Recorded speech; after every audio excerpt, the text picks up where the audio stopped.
Tonight, it's one of Ontario racing's biggest parties of the year. From the Raceway at Western Fair District, it's the 2023 Camluck Classic. Honoring the outstanding racehorse and influential sire Camluck, this race is a consistent showcase of speed, strength, and pure grit. Won by many greats over the years, tonight we add a new champ from a deep group of racing's heaviest hitters. It's party time in the Forest City, the Camluck Classic, next on COSA-TV.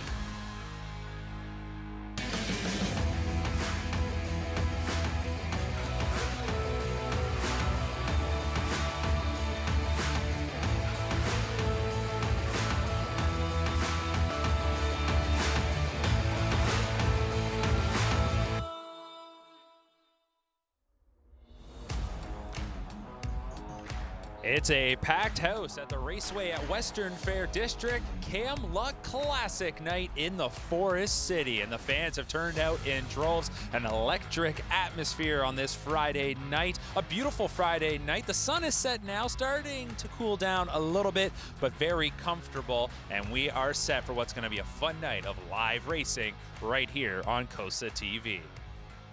Good evening, everybody, and welcome to special live coverage of the Camluck Classic right here on COSA-TV. I am your host, Mark McKelvey. A little bit of a change in our rotation of our on-air personalities here tonight. Of course, Greg Blanchard and the entire team here at Western Fair putting on this great show behind us, so we're wishing them the best of luck for a fun night. And with that, well, we've called in some reinforcements. Joining me on the desk is Jim Gillespie from Woodbine Mohawk Park. Jim, thanks so much for taking some time to join us here tonight. Fun night of racing. You can really feel the electricity in the atmosphere. Yeah, I'm real excited to get going tonight and drawing off the also eligible list to get it on the show, but it should be a good card, Mark. It certainly will be. We've already had some great racing action going on, and we're going to have 5, maybe 6 races. In fact, with the way things are lining up, we're going to have lots of coverage for you throughout the night. Our main event, the Camluck Classic, will come up in race number 12. That is the finale. Joining us on the broadcast tonight from our paddock is Robert Reed Jr. He's a familiar face here on COSA-TV and also a familiar face right here at the Raceway. Let's check in with Robert. Hey guys, let's go. I'm in the paddock right now, and all the action is going to be a little later on. But yeah, we've got a great card of racing. Of course, every Tuesday night you do the broadcast here at the Raceway at Western Fair. So I'm very excited to be here on Camluck Classic night. Walked through the grandstand earlier. It's a raucous crowd. They're excited for some racing action. They're also excited for their Bulldog Brew, and there's even so much more trading cards tonight. So that's some really cool stuff. But I'll be doing some interviews with the personalities before the races tonight. We're going to have one City of London final, a pair of grassroots races, as well as the Forest City and the Camluck Classic. So great night of racing action. All right, thank you very much, Robert. We look forward to checking in with you. And you mentioned about the Bulldog Brew, special beer on sale here tonight at the Raceway. And some of the proceeds from those sales are going to go to the Ontario Standardbred Adoption Society. So all for a good cause, and shining a big spotlight on Bulldog Hanover, who of course stands at nearby Sealster Farms. He was last year's Horse of the Year. He was the talk of the sport. And another horse that's been the talk of the sport is So Much More. Robert alluded to it. Special So Much More trading cards available here tonight. And this is a special evening for her and her connections to come here to the Raceway. Yeah, how special is it to get a race like her 20 minutes down the road? That doesn't happen very often. Exactly that. Usually they're competing Friday, maybe Saturday nights at Mohawk Park in those top classes. Well, she will headline tonight's Forest City Pace in race number 11. But let's turn our focus right now to the Camluck Classic, and we want to hear from you. Leave us a comment, whether you're watching on Facebook, YouTube, it doesn't matter. Leave us a comment and let us know, who do you like in tonight's Camluck Classic? And from those comments, we're going to select a winner. That winner will take home a COSA-TV prize pack. Well, as we mentioned, we're going to jump right into live coverage in just a moment. We'll take a quick timeout and we'll come back with racing action from here at the Raceway. You're watching the Camluck Classic on COSA-TV. The racing is fast and exciting at the picturesque Woodbine and Woodbine Mohawk Park racetracks in Ontario, Canada. Woodbine Standardbred, home of the Pepsi North America Cup, a summer classic. Pebble Beach in Iran. And Woodbine Thoroughbred, home of the historic King's Plate. But the mighty filly has devastated them. Full fields, exotic wagers, iconic events. Play Woodbine Thoroughbred and Woodbine Standardbred today at your favorite wagering location. As the industry's leading sales agency, Preferred Equine's new online sales portal, Preferred Equine Online, offers the best online service available. Developed by our experienced sales team, the powerful new platform with cutting-edge technology makes buying and selling easy from the comfort of your home or office over any device. Our experienced sales team offers full customer service for buyers and sellers as it relates to the collection, distribution, and transfer of the horses offered. Sellers can enter a horse as easily as 123 with a searchable database while allowing comments, photos, and other documents. Buyers can view live pedigrees, past performances, and race videos. To view the sales schedule, create your account, or learn more, visit www.preferredequineonline.com or call our sales team at 914-773-7777.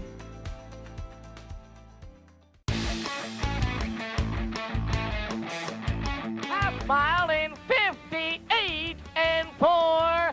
They're on their way to the 5/8 and staff director on top. Wilco time second. KM Wave at the rail third. Crybaby Brutus fourth. Hull Reach Joe fifth. Charles Bell sixth. Perfect out seventh. And Lustra Town. They're at the three-quarter pole. And staff director holds the lead in 1:28 flat. They pace round the turn. The Labatt has an eighth of a mile to go.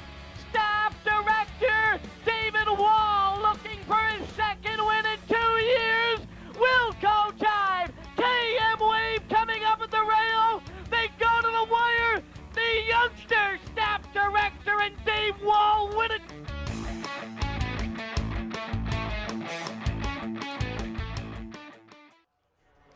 Talk about a trip down memory lane. We'll be doing that throughout the evening, but there was a look back to what was then known the Labatt Pace, 1985 staff director. This race has a very rich history, and if you go through the past winners, as we'll do throughout the night, a lot of notable names that certainly jump out. You take it into this century, you got the likes of 4-Star Shark, foiled again, won the West, Rock and Ron. A lot of Ron Burke in there. We'll talk about that as well. But coming up is race number 7, and we got a little bonus coverage. We had intended on starting off on race number 8, but we'll jump up one race early in race number 7. It is an Ontario Sire Stakes grassroots division for 3-year-old pacing fillies. This is the first leg of the season. It's the season opener. We've seen some good action already, including a pretty big upset back in race number 5, Jim.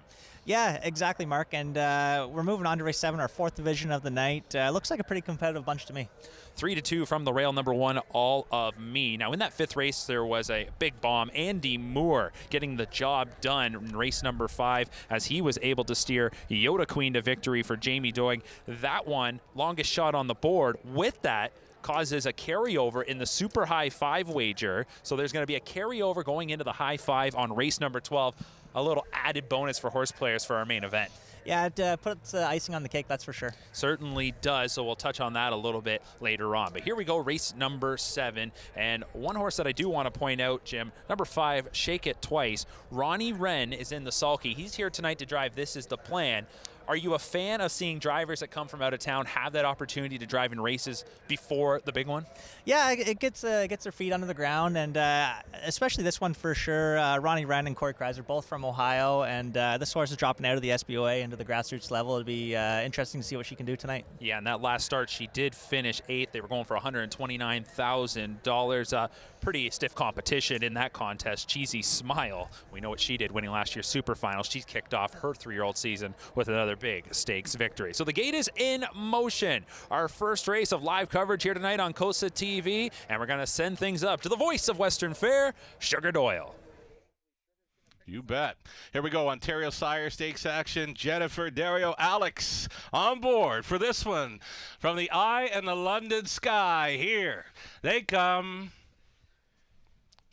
For Mike from Welland, they're off. And pacing, I'm a Doll off the car first for Bohr, second best. Academy Sealster, a little bumpy gated and off stride went the 4. Dangerous Curves went to the gallop into that opening turn. So Totterborth, London's own Totterborth leading by 2. Aboard I'm a Doll, traveling in second is Academy Sealster, and then away in third, All of Me. Then traveling fourth from the back tier spot was Lady Jess. It's All-Star Finest. Watching from 5th, 6th is the closer, Shake It Twice. Next to last came Sis, and the earliest breaker back with them trailing. Dangerous Curves over to the quarter mile, clocking of 28 and 3. I'm a Doll is being left alone here. I'm a Doll at 4-1 on the half-mile approach. Second best continues to be Academy Sealster. There goes All of Me. All of Me commits to travel first up for McClure with a lap to go. Trying to catch up to the cover. Lady Jess then 5th and in. Saving ground. Shake It Twice. Out there into the flow. Trying to get on the go. All-Star Finest. Then saving ground to come on through. That was Sis. And well back to Dangerous Curves. Half just 59 and 1. Borth trying to steal one in his hometown. And he's still on top with I'm a Doll. It's All of Me coming after and challenging by 3/4. 127 and 3. I'm a Doll into the final turn. All of Me is still challenging inside third. Academy Sealster and a gapped off 4th for Shake It Twice. They swing off the 7/8 turn for home, and it's still I'm a Doll, and it's still All of Me looking for some room. Academy Sealster. Here's London's own Totterborth Ontario Sire Stakes action with I'm a Doll. It got close for a second. Academy Sealster against All of Me. 156 flat. I'm a Doll all the way in London.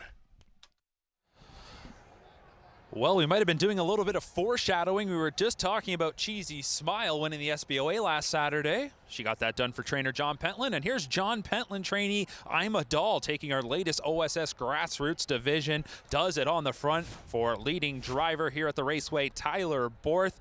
And goes all the way. Likely was waiting on number 1, All of Me, to get in gear, but maybe a little bit of steering difficulty for that one is going to lead to I'm a Doll getting the job done. Yeah, a little steering issue for All of Me, it looked like, Mark, but you know, the beat goes on for Tyler Borth, and he's certainly on a roll. He certainly is. He leads our nation in victories this season, not to mention on pace to be the leading driver here at the Raceway. And unfortunate for the favorite All of Me, who actually ends up getting picked off for second by Academy Sealster, who just got to basically tag along. 4-1 was the price on I'm a Doll, 16-1 on Academy Sealster. So the good payouts are going to continue here with the favorite ending up third. Yeah, it's been one of those kind of nights for whatever reason, and maybe the trend will continue. Yeah, we'll have to wait and see. Maybe the tote board will get lit up when we get to our main events. But a good feeling for Tyler Borth, and you locals are doing very well here this evening. You see the Mohawk drivers come in on a night like this. Usually they're taking the spotlight, but on a night like this, I think that's now 4, maybe even 5 races here from our 7 that have been won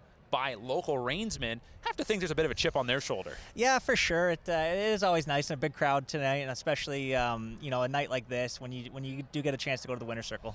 Well, if we go back to the end of last season, I'm a Doll, she did qualify for the OSS Grassroots Final. She finished 5th on that night to wrap up her rookie campaign, where she went just 1 for 10, but 1 for 3 coming into tonight, already with 2 victories. A horse like this, I would imagine for Pentland, was just hoping maybe we're going to see some maturity, one that would take a step forward. Yeah, the daughter control the moment. Looks like she put in a really sneaky good race last week, 26-2 on in the end. And John Pentland, he's had his way with a lot of good fillies over the past. I'm not sure underrated is the word, but control the moment.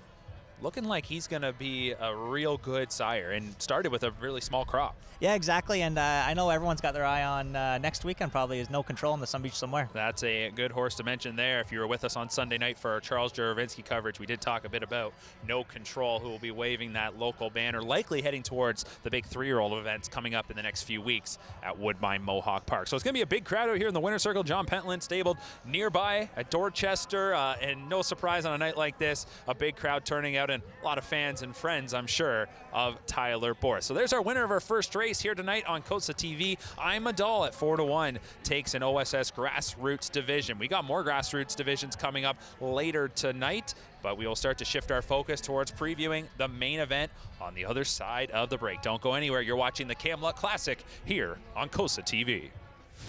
By now, you know the name COSA-TV, an industry leader producing unique, high-quality digital content promoting harness racing in Ontario. Features, virtual programming, live events, and more. COSA-TV has it covered. Follow our social media channels and be sure to subscribe to our YouTube page to view the latest content. And if you're looking to bet your favorite Ontario track, check out hpibet.com. COSA-TV, taking Ontario racing global. Enjoy the thrill of the race anywhere, anytime with hpibet.com. Join for free and use your smartphone, tablet, or PC to watch and wager when you can't be at the track. Stream live racing from over 450 tracks. Bet with ease from anywhere. It's safe and secure. Get rewards, race alerts, tips, and more. For a limited time, get $100 when you become a member. Plus, 1 month free live race streaming and your first bet is on us. Go to hpibet.com to join for free today. Quarters coming up, quite a sensation. On the outside, me got a bread in 1:27 flat. Pacing around the turn, down to an eighth of a mile to go. The once world's record by line time. They've got a shot. Me got a bread on the outside. Quite a sensation. High-class Minbar. Coming up now is Atlantic Flyway and Umbro Cruiser. Look at the finish. Me got a bread.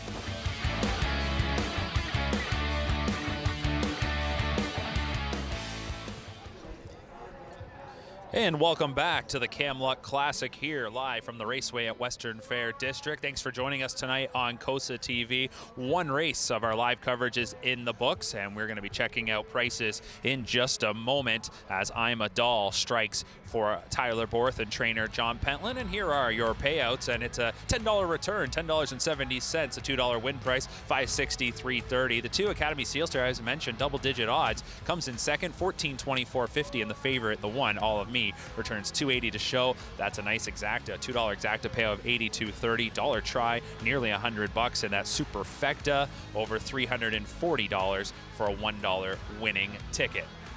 Well, welcome back to our infield broadcast location here at the Raceway, and I wish a little bit, Jim, we were on the other side there. You can hear the band going, some good atmosphere and good energy going on, and everybody here excited to check out tonight's Camluck Classic. That is coming up in race number 12. There's a look at the field page for race number 8, which will be coming up next. We've got coverage of races 8 through 12 here tonight from Western Fair. Race number 8 is going to be a City of London final. This is for the horses and geldings, a $29,000 purse. We are on the pace. If you're wondering what were the conditions for the City of London series, 4-year-olds and younger, non-winners of $10,000 lifetime as of midnight at February 28th. We've already had a few of those finals. That's a bit of a signature, Jim, on this card each and every year. The Sire Stakes event usually rotates around a bit, but those City of London finals, good racing opportunities for some maybe green, inexperienced horses, or maybe just some horses that have had some tough luck. Yeah, exactly. It gives us some of these 3- and 4-year-olds who are pretty inexperienced to get their feet wet and maybe continue the racing into the summer. So we will be going to that coverage in just a second. But as mentioned, coming up later tonight, it is the Camluck Classic, a great field that has been put together for the Camluck Classic. And one trainer who always seems to be participating, and why wouldn't he? He's had a lot of luck in this race, is trainer Ron Burke. And recently he went over $300 million in career earnings, quite the milestone. And if you're with us on Sunday night from Flamborough, we had a chance to catch up with Ron Burke, and he alluded to the fact that this milestone, more than maybe any of them, was probably the most special to him and his family, something that's never been done by a trainer. $300 million. They operate at such a high level, big time numbers, but they put up big results. And I have to say, Jim, that each and every year you know, these numbers, we're probably kind of becoming numb to them when you think about it. But man, oh man, is it not impressive each year what they do? Yeah, it seems hard to believe, but it's more or less par for the course, it seems. They buy a lot of top horses, race them at the top level, and they compete there. So you see right there, 4 victories in this race already for trainer Ron Burke. Started with Won the West back in 2010, then the great foiled again, the richest standardbred of all time. He would double up winning 2011 and also in 2012. So the fact that you got 3 in a row there, Rockin' Ron, who was tremendous in that 4-year-old season when he came up here to Ontario, won the Confederation Cup, wins the Molson Pace, then the Camluck Classic 2018. Can he get number 5?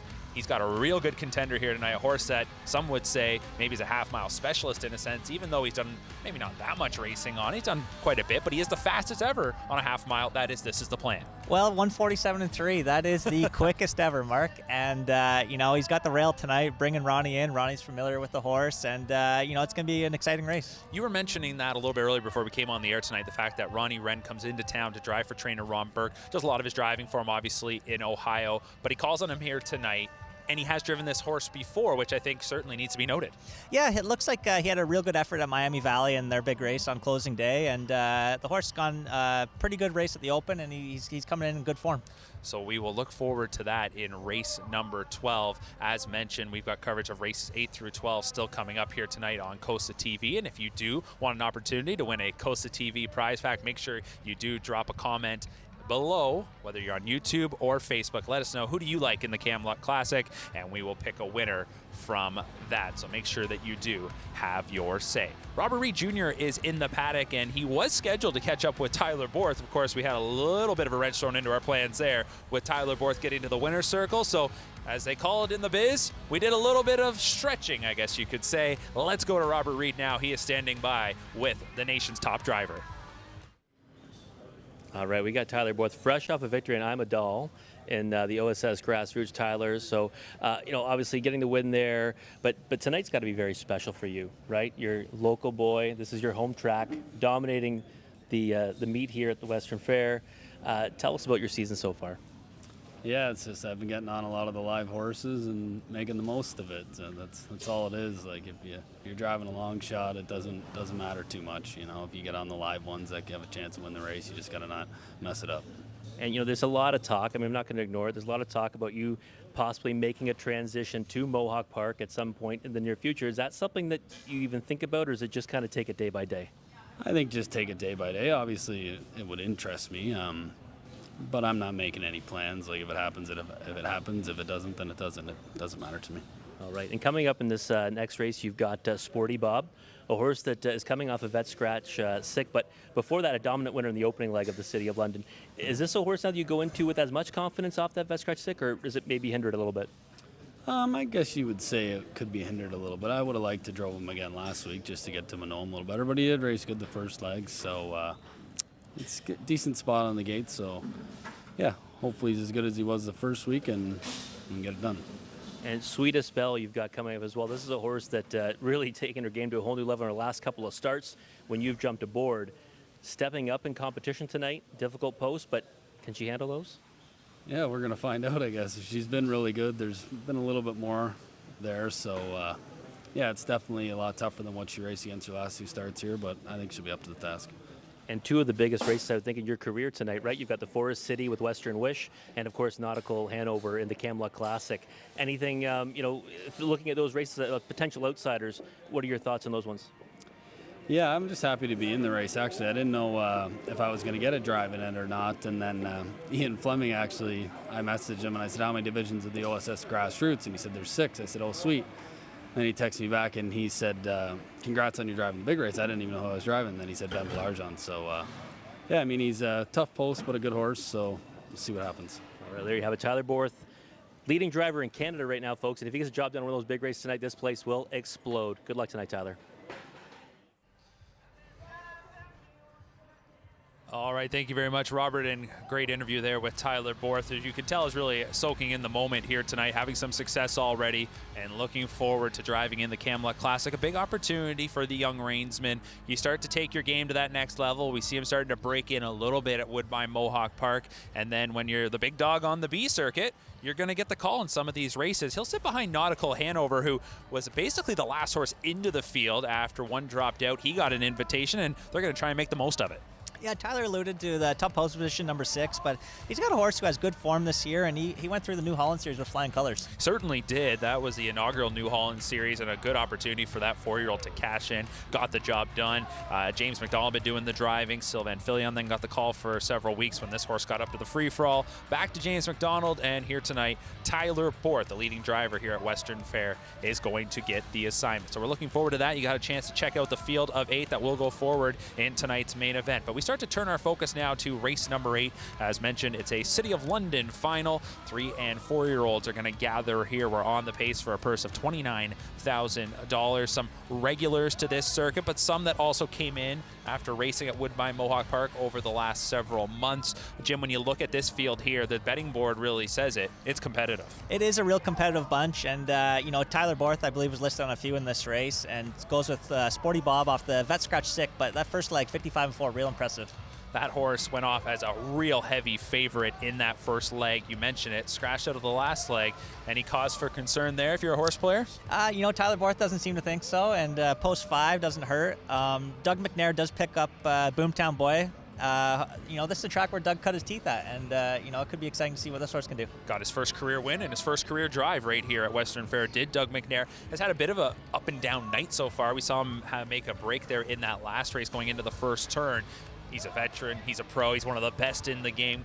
Usually he's quickly to rebound here, and you'd have to think with a horse like this, he sees an opportunity to make some noise. Would you see this one really getting out of there quickly? Yeah, no doubt, Mark. This is a horse who went pretty easy, I believe, the first leg, and went back to Mohawk, actually, to try this luck in the maiden there, and back for the final for a purse of $29,000. Well, we get a good look at the contenders for this upcoming 8th race, the City of London final. They're inside the paddock there. They'll be called out in just a moment, but we do want to give a shout out to those of you that are tuning in here tonight. A lot of familiar viewers of COSA-TV are joining us, including our friend JD Varnell. Barb Timmons Longfee is with us as well, Diane Crossman, and we're starting to see some of those selections, those picks for the Camluck Classic. They're starting to trickle in. Justin Turnbull, a big fan, he is going with This Is the Plan as his pick for the Camluck Classic as well.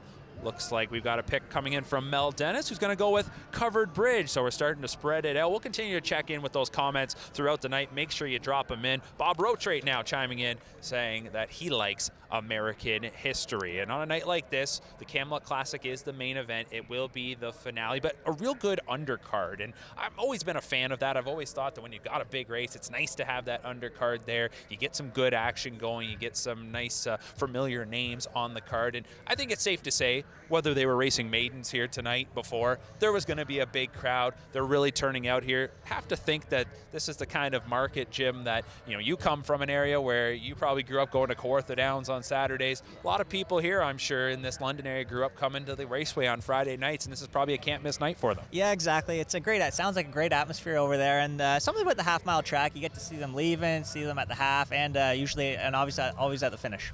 Now, coming out of the paddock first, we're going to get a look at number 1, Troubles of Bruin. We'll check in with the post parade in just a moment. But for Troubles of Bruin, what I found interesting here is Anthony Beaton showing his loyalty here to Anthony Hahn. You've got a lot of the Mohawk Park drivers here tonight. You could have made that change, but he's done nothing wrong with this horse through the first 2 legs, and he will give Anthony Hahn that assignment, who probably was even wondering, am I going to keep this drive for the final? Well, you know the old saying, Mark, you never change a winning horse.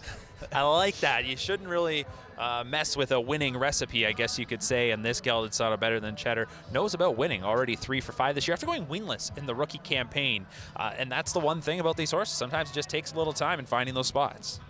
Yes, so many mature from 2 to 3, and you know, this is the perfect series to get started and momentum moving into the summer. All right, so the horses are exiting the paddock. We'll have the post parade in just a second. If you've never been with us here at Western Fair, bit of a unique setup. The paddock is actually on the other side of the road that runs right beside the track. So the horses exit the paddock and actually go into a tunnel. They'll come through and come out onto the track, and they'll pass by the grandstand here. A very intimate experience here if you're on track. The grandstand, so it seems, basically is on top of the track. The nice patio setup, the barbecues, the live music going, all of that is right there and makes for a real good atmosphere on race night. So we'll get to the post parade in just a second. We do remind you that coming up later tonight, it is the Camluck Classic in race number 12. A great field of some of the heavyweights of our sport will compete. The race before that, though, is the Forest City Pace, and I think it's safe to say all eyes will be on so much more. We'll talk a bit about her later on, but that got me to thinking, while everyone is leaving their comments on their selections for the Camluck Classic, I think so much more. One of those fan favorites you put up with the likes of an Admiral's Express, a Sandpail. Who are some of your fan favorites? Feel free to leave that in the comments below as well. All right, we get set to meet the field for race number 8, a $29,000 purse for the City of London final. One is Troubles of Bruin. As mentioned, it is the team of Hahn and Beaton looking to go for the series sweep. Number 2 is Beach Tour. It's going to be Team Horner here. Mike Horner hoping that this 4-year-old can come through for his 6th win of the season, already 5 for 10. Number 3 is Max Shadow. Lauren House trains and drives 2 for 6 on the campaign. Second in the first leg. Last week 5th, hoping for a bounce back. Number 4, Boomtown Boy, Doug McNair for trainer Wayne McGeen, and the Capers 3 stable of Nova Scotia, 1 for 4 on the campaign. Number 5 is Sporty Bob. We heard from Tyler Borth. He's not concerned about that scratch sick from last week, hoping to get the Ed Hayter charge to the finish line first. 6 is Holy Jalapeno. Bob McClure for trainer and owner Kenneth Skinner. 2 for 10 on the season. 3 runner-up finishes. So this horse is always seemingly in the mix and will look to capitalize and at least maybe take some of that momentum from last week's victory. 7 is Crazy World. Garrett Rooney will drive for Team Shakeen. Runner-up last week, 3rd in the first leg. Another horse that's really been in the hunt, has been the bridesmaid 5 times from 8 starts this season. And number 8 is Sky Low Low. It'll be Jay Harris in the bike for Jim Ellis. Winless on the season from 10 starts. A second-tier starting spot, was runner-up last week, one of its best finishes of the season. Can take the short way around, might be able to get into the mix. So there's the field for race number 8, $29,000 purse in the City of London final for male pacers. All right, Jim, going to put your handicapping hat on here. If you were coming up with a top selection, and right now it's safe to say the horse players are bouncing back and forth, where would you head? I would head to number 4, Mark. This is a horse who shows 2 races on a half-mile track in his last 6, and both of them he made it back to the winner's circle. And that is something that I think has to stand out, and something we'll look at when we get to our big races later on. The familiarity with a half-mile oval. Some horses just can't handle it. Yeah, exactly, and some of them are just specialists, and some of them can go just as quick over the 4 turns as they can over 2. We've talked a lot about the drivers, and some of the top drivers in the nation, most of the top drivers in the nation are here tonight. Is there some drivers that when they come to a half-mile oval, even a horse that maybe struggle, they can get them around just a little better? Yeah, Doug McNair is definitely one of those guys I would say is a specialist. Like I said, he grew up around this area, started out here, and he knows the track well. Now, I guess you could call a half-mile specialist, that being Trevor Henry, who we saw on Sunday night get Forever Boy to the finish line first in the Charles Juravinsky. There's a driver that I don't think it really matters how much success he ultimately has in his career at Mohawk. I mean, he's won the Pepsi North America Cup. He's been right there among the top drivers now for pretty much almost the last decade. I think we're all just going to remember him for his mastery here at a track like Western Fair. Yep, it did take him a while to move his trade to Mohawk, but when he did, it was definitely noticeable. And speaking of Pepsi North America Cup, Kathy Shakeen has one in this race. And that is, of course, the connections of Desperate Man, and Trevor Henry got Desperate Man to the finish line first a couple years back in the Pepsi North America Cup. Jim, I know we're always bantering when we're talking about racing about Pepsi North America Cup contenders. I'm not trying to put you on the spot here. I know you don't have your list there, but we're getting almost to the nitty-gritty. We're almost just a couple weeks away from the eliminations. Next Saturday's the Sun Beach Somewhere Stakes, always the final prep. A Pennsylvania Sire Stake event coming up on Sunday. Who are some horses on your radar for this year's NA Cup? Yeah, there is 19 eligibles in Sunday at Chester, but a couple I have on my radar come out of the same barn. Confederate and Combustion, both out of the Brett Pelling stable, and Combustion's in to qualify tomorrow, and Confederate is in tomorrow night at the Meadowlands. Those two certainly stand out locally here. We saw Stockade Sealster make his season debut last Saturday in the SBOA, finished second to Right Mia Rose, so I think certainly deserves to be in that conversation. And the other horses here locally you could see? Locally, you know, Bob McIntosh's colt race good. Moment is here. Tough first up trip, but, you know, he hung in tough, and he's actually in tomorrow night at Mohawk. That's a horse we'll keep our eye on. I thought maybe at the head of the lane that one was actually going to get the job done there last Saturday in the SBOA final. All right, let's shift our focus back to race number 8. Some awesome up-close looks here at the horses and the fans that are crowding the rail here at the Raceway. 7-5 on the 5, Sporty Bob. The horse players right now have that one as your slight favorite, hoping that Tyler Borth can get back to the winner's circle. And when you're hot, you're hot. He's hoping he'll get the job done here. Your top selection, the 4 Boomtown Boy, sitting at 5-2. So too for that rail starter, Troubles of Bruin, who is going for the series sweep. And I always like to keep an eye on horses that when they improve or at least maybe get to the winner's circle, does that kind of kickstart a good run of races for them? And that's why what stood out to me was the likes of a Troubles of Bruin, who, as we mentioned, went winless in its rookie season, now has won 3 of his last 4 coming into tonight. Once he broke that maiden, it seems like he's really started to get a knack for winning, and it's been a real good team. In fact, Anthony Hahn's been driving this one pretty much throughout, but when trainer Tony Beaton brought it to Woodbine Mohawk Park at the end of April, went to driver Louis Waugh, put him on the front, ended up dropping back to finish 5th. You reunite with Hahn, and maybe he's just got that magic touch. Sometimes there just is that case of drivers who just seem to get along best with a horse. Yeah, that's right. And the horse is definitely grooving right now. 3 wins of his last 4. And similar to Boomtown Boy, all on the half-mile track. All right, so the horses are starting to gather. They'll get called in a second to kick off race number 8. This is the start of the Pick 5, a $15,000 guaranteed pool. So if you're wondering maybe why they're taking that extra turn, great wagering opportunity. You've still got time to get those wagers in. And of course, there's also, as we mentioned a little bit earlier, going to be a carryover on the Super High 5 wager. That'll be offered on race number 12, the Camluck Classic. All right, it is the City of London final coming up, the final City of London final of the night. There was 4 in total. Horses are being called in, and he is known as the voice here at Western Fair. In fact, he is known as the eye in the London sky. I can hear Sugar Doyle booming over the speakers here at the Raceway, and we're going to go up to him in just a second as he'll have the call of race number 8. Race 8 gates moving. We've got Troubles of Bruin, then Beach Tour, Max Shadow, Boomtown Boy, Sporty Bob, Holy Jalapeno, Crazy World farthest out. Sky Low Low is in the back tier spot. My good friend Julie, she's going to cheer on the Capers horse, Boomtown Boy, number 4. Julie and Angelo here in the eye in the London sky. Picking up speed. Here they come. This is for my friends joining us from Windsor. Here they come, and they're off.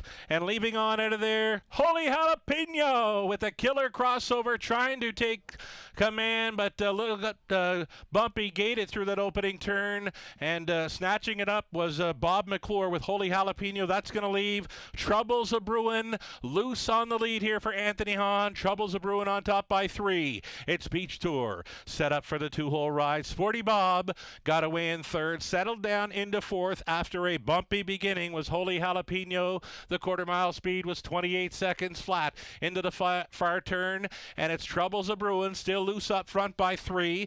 Beach Tour in 2nd, continuing 3rd. Sporty Bob a peek to the outside in 4th. There goes Holy Jalapeno again.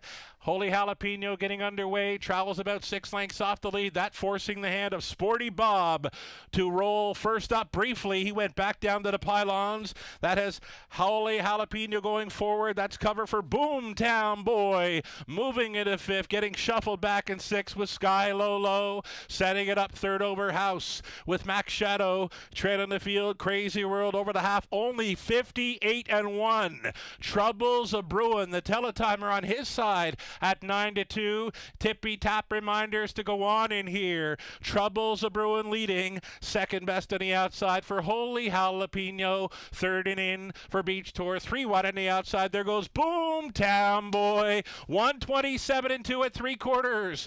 Troubles a brewing. Yes, to face a stiff challenge. Breaking into the final turn. Boomtown Boy went to the gallop. Chased up for this drive home. Troubles a brewing. Second best is Beach Tour. This is Troubles a brewing. He's almost there. Beach Tour hopelessly blocked. Mac Shadow coming on. Mac Shadow for house. Troubles a brewing. Maybe by a head. Mac Shadow right there with him. 157 and 3. City of London appears to go to Troubles a brewing for Hahn. What a race there in the City of London final. We've got to take a look at the stretch drive once again. A photo finish. The 1 Troubles a brewing. The 3 Max Shadow trying to reach up for Lauren House. Looks like maybe for Anthony Hahn, he goes all the way with Troubles a brewing, but a tight finish, a thrilling finish here in the City of London. Yeah, that was a real exciting one, Mark. It come right down to the wire. All right, there's a close look at it there, and it looks like the advantage does go to the inside to the 1 Troubles a brewing, who, if that one does hold on, will go coast to coast to get the job done. We take a look at the slow motion replay here, and you mentioned it to me as we were watching the race going to 3/4. Hahn was starting to get into Troubles a brewing. I wasn't sure this one was going to last on the front, but didn't necessarily have the 3 Max Shadow pegged as the one that would try and reel it in. Bit of an interesting race right from the word go, Jim. We go back to the first turn. Bob McClure tried to time the start with Holy Jalapeno, but it's a tight turn here at Western Fair. It's a short start into the turn. That one gets bumpy gated, rolls off stride. And then after that, what really caught our eye, and we're wondering, I was speculating the fact that Sporty Bob, the 5, the favorite at even money, was off last week, scratched sick. How would that horse rebound? I think it's safe to say maybe Tyler Borth just didn't have the horse. Yeah, he appeared to have a bit of horse and just no room to race, I felt, around the last turn, and sometimes those things happen. Yeah, just didn't move and maybe just didn't want to be first up, just didn't think that was going to last or at least get the horse any kind of piece in this race here tonight. And it will be Troubles a brewing that goes all the way and is the winner of this City of London final. We mentioned you don't mess with a winning recipe, and Anthony Hahn, Anthony Beaton team up here and get the job done. Now 4 for 6 on the season is Troubles a brewing. This is better than Cheddar. If you wanted to maybe put your forecasting hat on, you look ahead for a horse like this. Where could a horse like this maybe land this season? Yeah, the Grassroots is coming up next Tuesday at Mohawk. I would not be shocked to see him entered in there, but for now he got the broom out and swept the series. Yeah, he certainly did. A job well done. Some happy connections out there. You can see trainer Tony Beaton second from the right and smiling Anthony Hahn.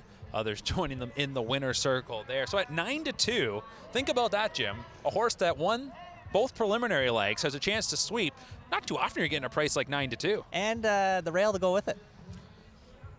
So a job well done for the connections there as Troubles a brewing takes tonight's City of London final. We'll take another timeout. When we come back, we'll check in with the payouts. You're watching COSA-TV.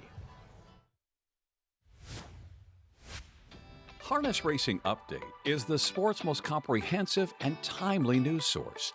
HRU covers the sport from all angles with news, features, photography, opinion, and analysis of racing. Also, HRU covers breeding and sales, as well as industry stories you need to know. It's all delivered by a deep, diverse, and talented team of writers and photographers. And the best news is that it's free to subscribe.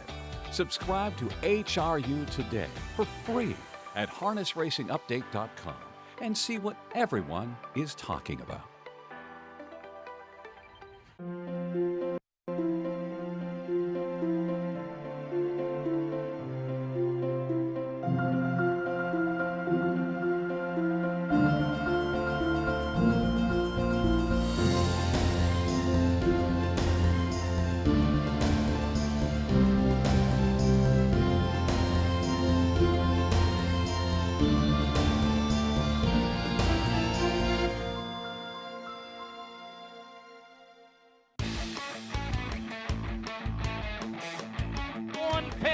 Pacing second rectory. Here on the outside, Umbro cruiser third. EJ Bullet Thrill fourth. High Class Minbar fifth. pacing 6. Crimson on the outside, Rare Review is trailing, marching on to the 3/4, and Twin Beat Playboy opens up a length and a half. Rectory is second. Armbro Cruiser between horses. Rare Review 3 wide, 4th. EJ Bullet 5th. 3/4, 126 and 1/5. They go over the record with an 8 to go, and Wally goes to work on Twin Bee Playboy, but here comes the Cinderella horse. Rectory now on the outside second. Pacing third is EJ Bullet. They're deep in the lead. They slug it out. Twin Bee Playboy, but coming to the outside, Rectory.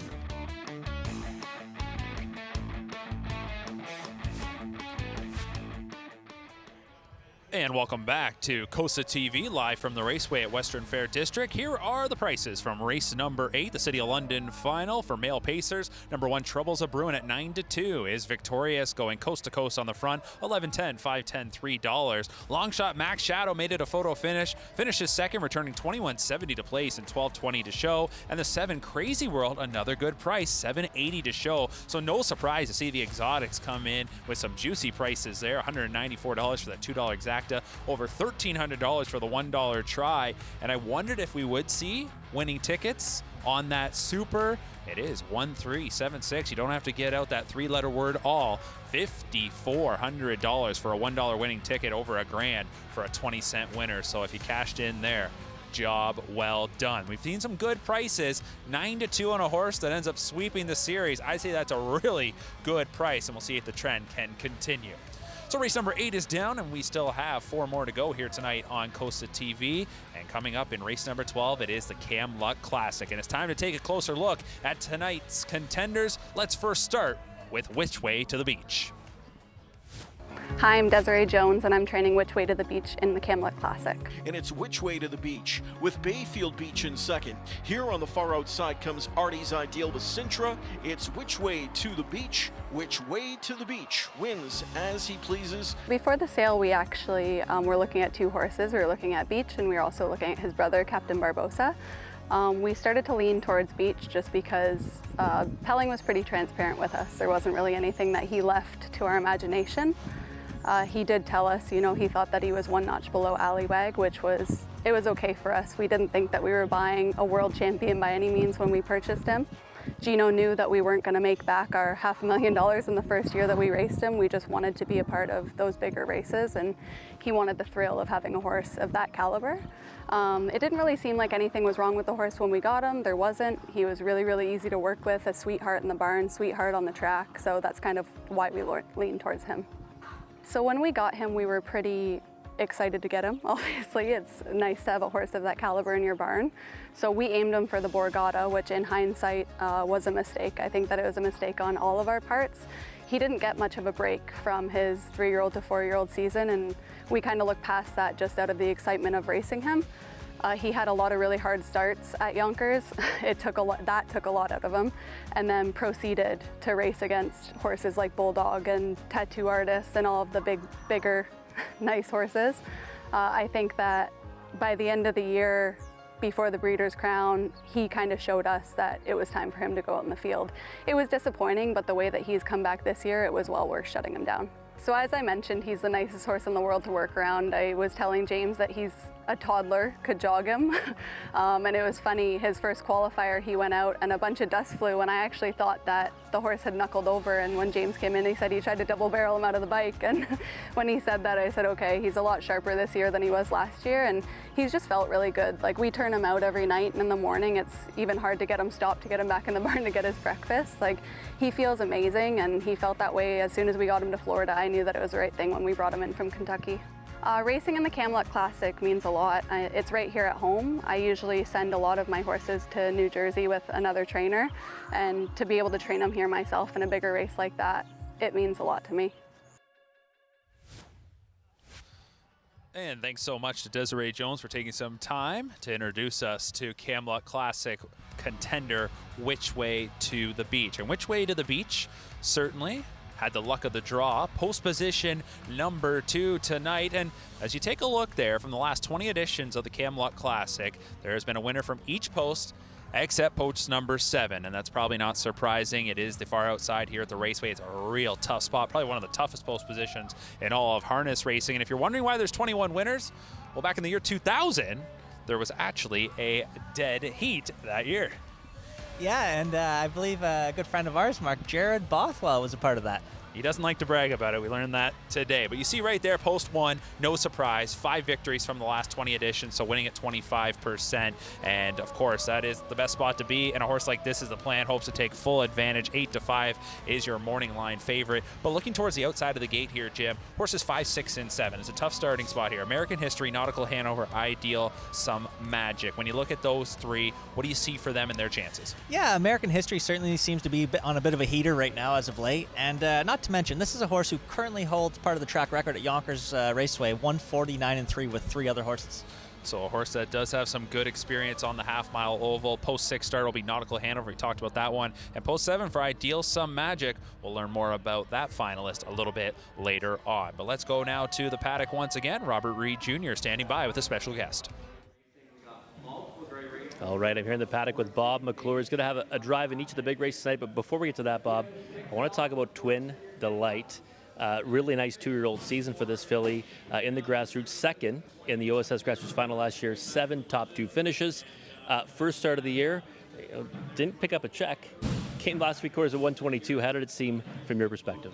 Well, she needed a tightener. She ended up getting 2 qualifiers, but both times she got stuck with some slow maidens. Had to cut it, and she was a little, she was lazy on front, qualifying, but she needed a start her last start, but she was also in pretty tough. But we went around, she was super strong finishing. She might not get a check, but she was the livest one in the race. And when she gets to a half, that's her forte. Last year over Hanover, she was wicked over a half. Grand River, she raced great over half of the 8 holes. So, I expect a lot from her here. She seems like she's going to be a really good grassrooter this year. And tonight, tactics probably a little bit different too off the gate? Oh yeah, she can get out of the car pretty good, and she's so good over a half, so we'll give it a shot. Right, and Gia Surreal, you're on the defending champion in the Forest City pace, and a horse that's got tremendous gate speed post 4 tonight. You have to like your chances there. Yeah, she does have really good gate speed. She loves half miles, 5/8. Last year or the year before that, I raced her in a lot of Grand Circuit races. She raced against Test of Faith and all those fillies. So, she's a fun horse to drive here because, like you say, she can get off the car good, and she's tough when she gets to the front. All right, and let's go to the Camluck Classic. You're on one that's a bit of an outsider role with the flow. Loves it here at the Raceway, though. 3 top 2 finishes, actually 4 top 2 finishes with 3 victories this season. You kind of think you've got a sneaky chance in there? I do. I had the choice of him in the 7. I took him.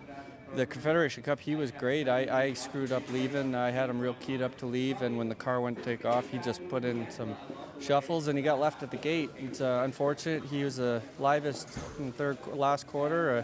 He had to go around a lot of horses, and it was just not my best moment, but I think it wouldn't surprise me. I don't think it would surprise Blake if he won. There you have it, Bob. Good luck tonight. Go get him. We're going to take a quick break. We'll be back with more for the Camluck Classic night here at the Raceway at Western Fair. As the industry's leading sales agency, Preferred Equine's new online sales portal, Preferred Equine Online, offers the best online service available. Developed by our experienced sales team, the powerful new platform with cutting-edge technology makes buying and selling easy from the comfort of your home or office over any device. Our experienced sales team offers full customer service for buyers and sellers as it relates to the collection, distribution, and transfer of the horses offered. Sellers can enter a horse as easily as 1, 2, 3 with a searchable database while allowing comments, photos, and other documents. Buyers can view live pedigrees, past performances, and race videos. To view the sales schedule, create your account, or learn more, visit www.preferredequineonline.com or call our sales team at 914-773-7777. For over 25 years, Tara Hill Stud has worked with partners to help produce champion stallions. We are proud to have bred great racehorses like Fade Out, Shower Play, Precious Delight, and There's a Demon in Me. Our stallions, past and present, have had tremendous success while making a huge impact on racing across North America. Mr. Levesque, Mach 3, Cadabra, Muscle Mass, and Precious Bunny, to name a few. Our Stallions' progeny have won major events, including the Hambletonian. Tara Hill's stud are currently standing 9 of the industry's top stallions. Alarm Detector, Control the Moment, Danson Lou, Flanagan Memory, Green Manalishi, He's Watching, Muscle Mass, Resolve, and Sports Writer. Our facility is modern, our staff knowledgeable. Consider Tara Hill's stud when choosing a home for your stallion. Tara Hill's stud, where champions stand and champion yearlings are raised. Log on to tarahills.com.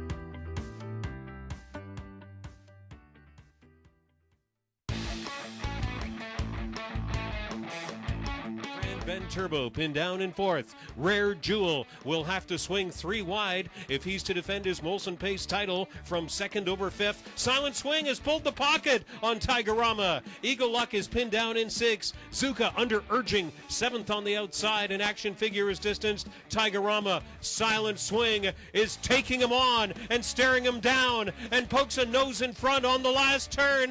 123, 27 and 4 in the third quarter. Silent Swing looking to conquer Tigerama. They turn for home in the 2008 Molson Pace, and it's Silent Swing, Grand Bend Turbo, Eagle Luck on the far outside. Eagle Luck and Grand Bend Turbo, they're hitting the wire 3 across. It's an upset for the ages, over 25-1 for Eagle Luck and Trevor Henry.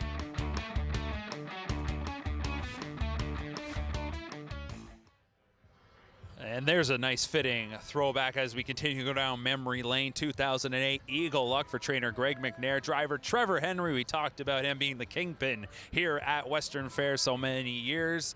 And now one of the nation's best, racing night in and night out at Woodbine Mohawk Park. So he got the job done there with Eagle Luck. It was in the Molson Pace, now known as the Camluck Classic, and kind of fitting there, that was a son of Camluck and Eagle Luck that got the job done. Welcome back to the desk, Mark McKelvey, joined tonight by Jim Gillespie. We're getting set for race number 9. We're kicking off another guaranteed pool multi-leg wager pick 4 time coming up here for the final 4 races on Camluck Classic night. We've been enjoying your comments you've been dropping. Continue to leave them, whether you're watching on Facebook or YouTube.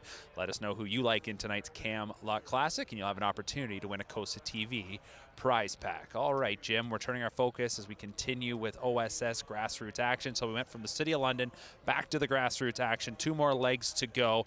First Sire Stake event of the year for a lot of these horses. Some have been racing over the winter a little bit and into the spring. Others, this is kind of what they've been getting primed for. Pretty good turnout here for the first leg of the Sire Stakes. 6 divisions, I think. And, you know, it's so important to get these points for the grassroots finals later on in the year. Yeah, it becomes a long season, the fact that the grassroots finals, which we will actually have here on COSA-TV coming up in late September, maybe early October. I'm not sure how the calendar falls this year, but it's a unique format. Unlike the Super Final, where the top 10 are eligible for the Super Final, in the grassroots, you have semifinals, then a final. So ultimately, you could have as many as 20 in those semifinals, split into 2 10-horse eliminations. That'll be contested at Woodbine Mohawk Park. But to your point, we got 6 divisions here. Hey, there's already some fighting going on to be in that top 20. Yeah, there's only 6 winners, Mark. 6 winners, that is correct. Jim Gillespie hitting it right on the head of the nail there. All right, horses are exiting the paddock. We're gonna have a field of 8 going forward. A good look at some of the contenders here, and we already saw the Beaten Barn come through in the City of London final. They did it from the rail. They go back to the rail here with Avalon Freeze, and they're going to use another out-of-town reinsman coming in, and he's one of the best, has been one of the best at Yonkers for many years. We're seeing him race a little more on those Saturday nights at the Meadowlands. Seems like maybe he's putting his focus on the Grand Circuit a little extra, that being Jordan Stratton. Yeah, pretty exciting to see him come, and definitely a pro at the half-mile ovals. And he is familiar with this race. He won it several years back with Bit of a Legend. That was a half-mile specialist horse. Yeah, he was definitely one of a kind, and made his trade at Yonkers for many years. Certainly did. So we'll see if Jordan Stratton can get the Beaten Barn another victory. There is a look at the 6, Lady Corona, trainer Richard Moreau. You know, over the years, now 10 straight years as top trainer in Canada, having won all those O'Brien Awards, and you see him win at all levels. Claimers, those high-end condition horses, and even at the grassroots level. Heck, the Breeders' Crown last year with Gaines Hanover. Doesn't seem to matter. Moreau is always a factor. Yeah, it's consistency. You can't express that enough, and he's the epitome of it. Yeah, he doesn't have the exact same numbers as a Ron Burke when it comes to the amount of horses, but very similar. They race a ton, and they get results, and it seems like that's what it is. It's a bit of a rotation. It's all a numbers game. Yep, and I believe he took down last year's big event. Yes, certainly did. Jimmy Freight. Unfortunately, we don't get to see him come back to defend his title. Sidelined once again, but wishing him all the best on that recovery. He's a fun horse to watch. Would have been great to see him back here at the Raceway. All right, there's Emma Christoforou leading the post parade for race number 9. Let's get set to meet the field. OSS Grassroots Division 3-year-old pacing fillies for a purse of just over $22,000.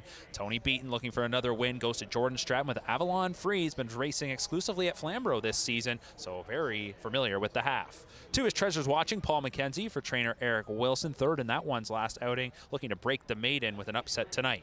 3 is Star So Bright, your current 9-5 favorite. Team McNair, Greg and Doug teaming up, 1 for 4 on the season.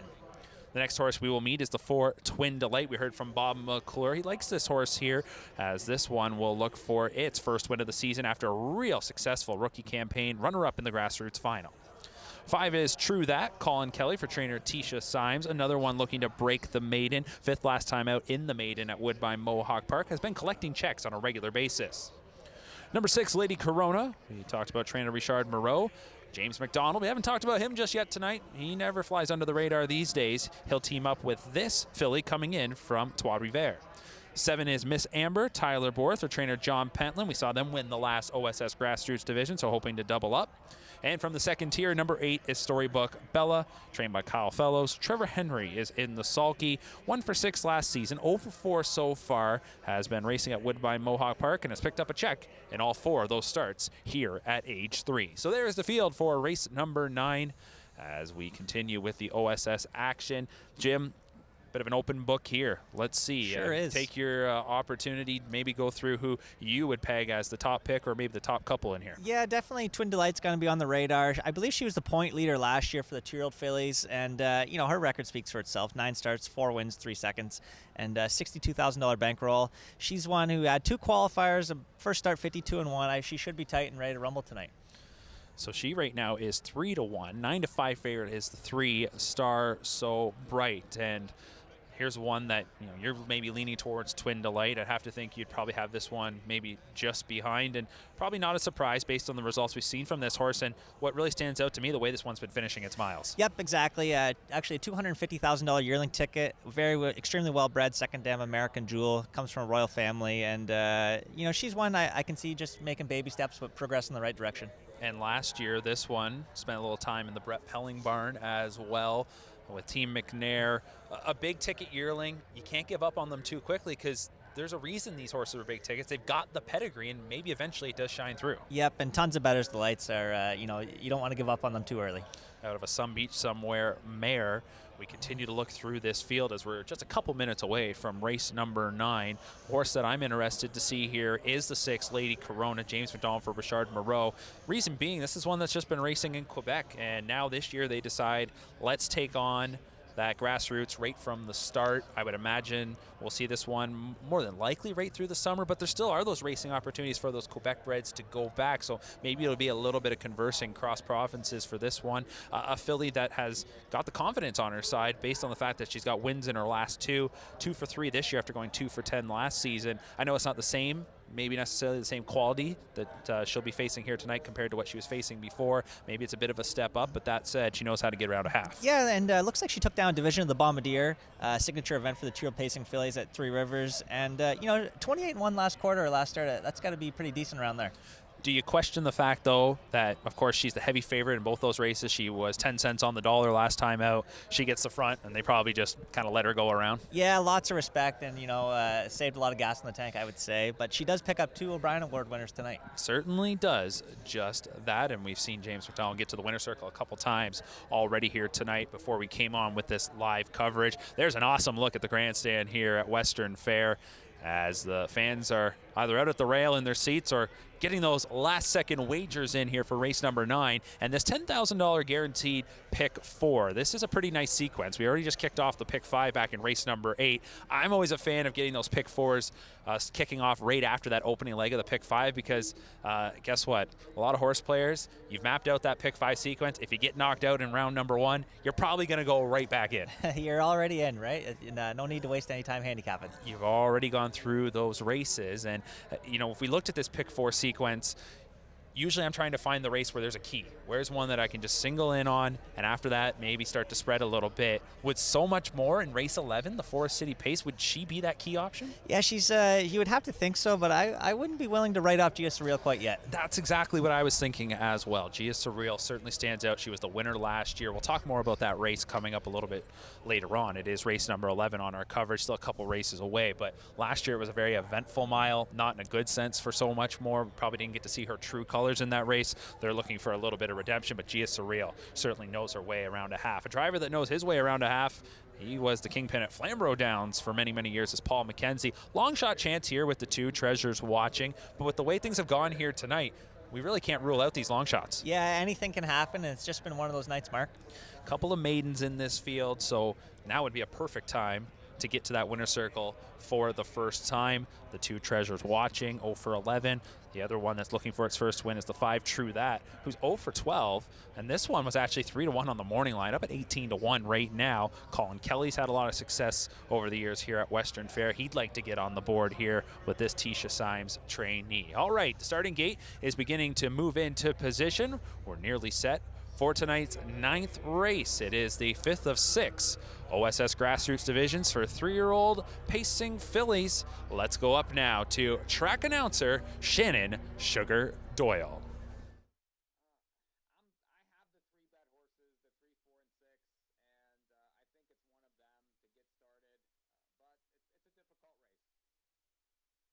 Gates moving. Race 9. Ontario Sire Stakes action continues. Avalon Breeze, Treasured Watching, Star So Bright, Twin Delights in the center.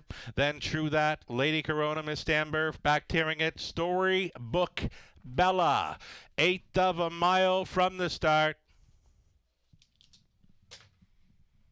Horses and drivers, pick up speed. Here they come.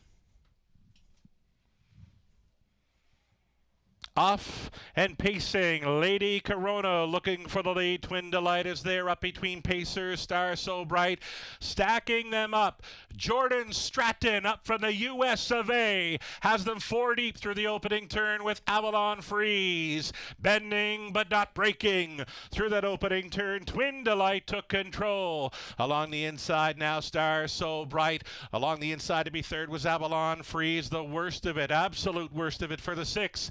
Lady Corona has been left out there. The long mile tonight for that filly, 27-4. Opened it up. Twin Delight for Bob McClure. Right there in second is Star So Bright.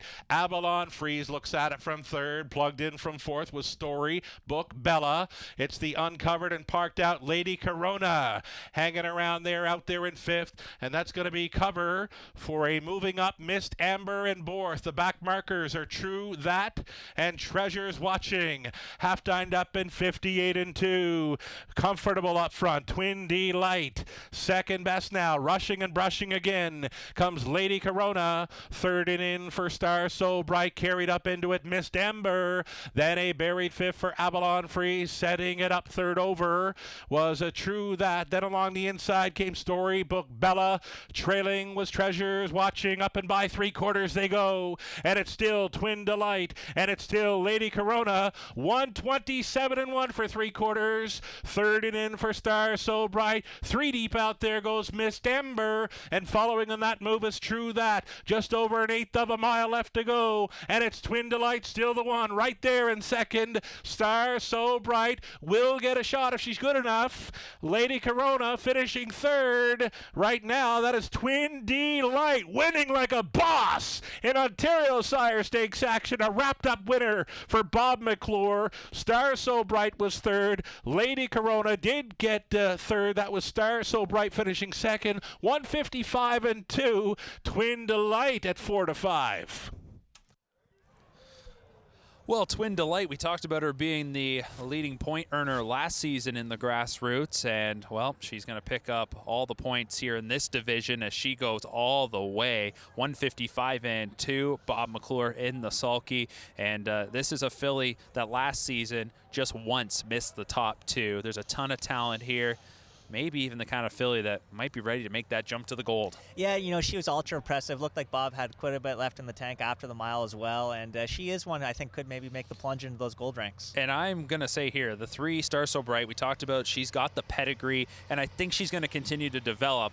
But, you know, she can't stick with Twin Delight in the stretch there. She's clearly second best in that field. Gets beat a couple of lengths. I think it just speaks volumes to how good Twin Delight is. And talk about the effort from the 6th, Lady Corona, to finish 3rd. Yeah, geez, 4 wide into that first turn and out the route and hang into the 3rd. And, you know, 3rd, pretty impressive, but those points are also the most important. We've seen a couple of trips like that where she's had to really grind on the outside on her card, but I was mentioning she's going off as a heavy favorite in those last couple of races in Quebec, and they're not touching her. She's getting all the respect. How would she respond to maybe getting roughed up a little bit? Well, I'd say she responded very well. Connections should be really happy as she finishes 3rd. So we get away from seeing some of those bigger prices as the chalk players rejoice here at 4-5. It's the 4 Twin Delight.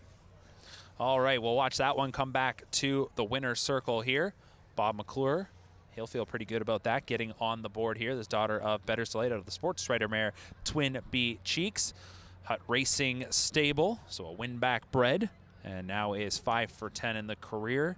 Dave Drew, the trainer here tonight, and for Twin Delight, gets the victory here. And I got to ask you, do you think the Connections now consider going to the gold level? And I would imagine we're probably not too close to a gold event just yet, are we, with the fact that the Fan Hanover limbs are coming up pretty soon? Friday night, Mark. Oh, this Friday. Okay, yep, yeah. Yep. That's it. The 3-year-old Pacing Colts, on the other hand, they won't have a gold till after the Pepsi North America Cup. So there is that chance for the fillies. Good tightener, as the 3-year-old Pacing Colts, of course, have the Sun Beach Somewhere coming up on Saturday night. So Twin Delight can't go in the gold yet. If you go in leg 1 of the grassroots, you can't go in leg 1 of the gold, and vice versa. You can't bounce back and forth unless it's a separate leg of the series. So there is a look at Twin Delight coming back into the winner's circle.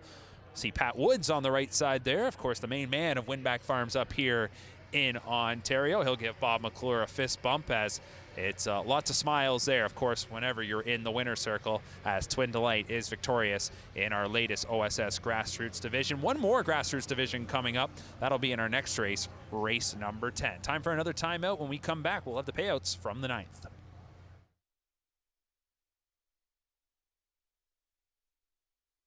By now, you know the name COSA-TV, an industry leader producing unique, high-quality digital content promoting harness racing in Ontario. Features, virtual programming, live events, and more. COSA-TV has it covered. Follow our social media channels and be sure to subscribe to our YouTube page to view the latest content. And if you're looking to bet your favorite Ontario track, check out hpibet.com. COSA-TV, taking Ontario racing global. Enjoy the thrill of the race anywhere, anytime with hpibet.com. Join for free and use your smartphone, tablet, or PC to watch and wager when you can't be at the track. Stream live racing from over 450 tracks. Bet with ease from anywhere. It's safe and secure. Get rewards, race alerts, tips, and more. For a limited time, get $100 when you become a member. Plus, 1 month free live race streaming, and your first bet is on us. Go to hpibet.com to join for free today. Seconds, moderate tempo here, and AP's Moneymaker suddenly backing through the field. Something awry with AP's Moneymaker as the field enters the backstretch. Dream Fair Eternal, the one to try and track down. Arch Diva now moving up to challenge on the outside, just a half length off in second. Lady Latte getting a sweet trip now on the inside third. Back there fourth, Art Imitates Life. Call Me Yours is fifth. Sixth is Sammy Sid. 3/4, 126 and 2. Dream Fair Eternal trying to finish it off here. Leads to the top of the stretch. Arts Diva continues to dig on the outside. Is up to the wheel in second. Lady Latte trying to keep tabs in third. They turn for home. Dream Fairy Eternal, Arts, Diva in pursuit on the outside. Just can't get by the wheel. Dream Fair Eternal, she's done it again. She is the pacing queen of the older division. 154-3.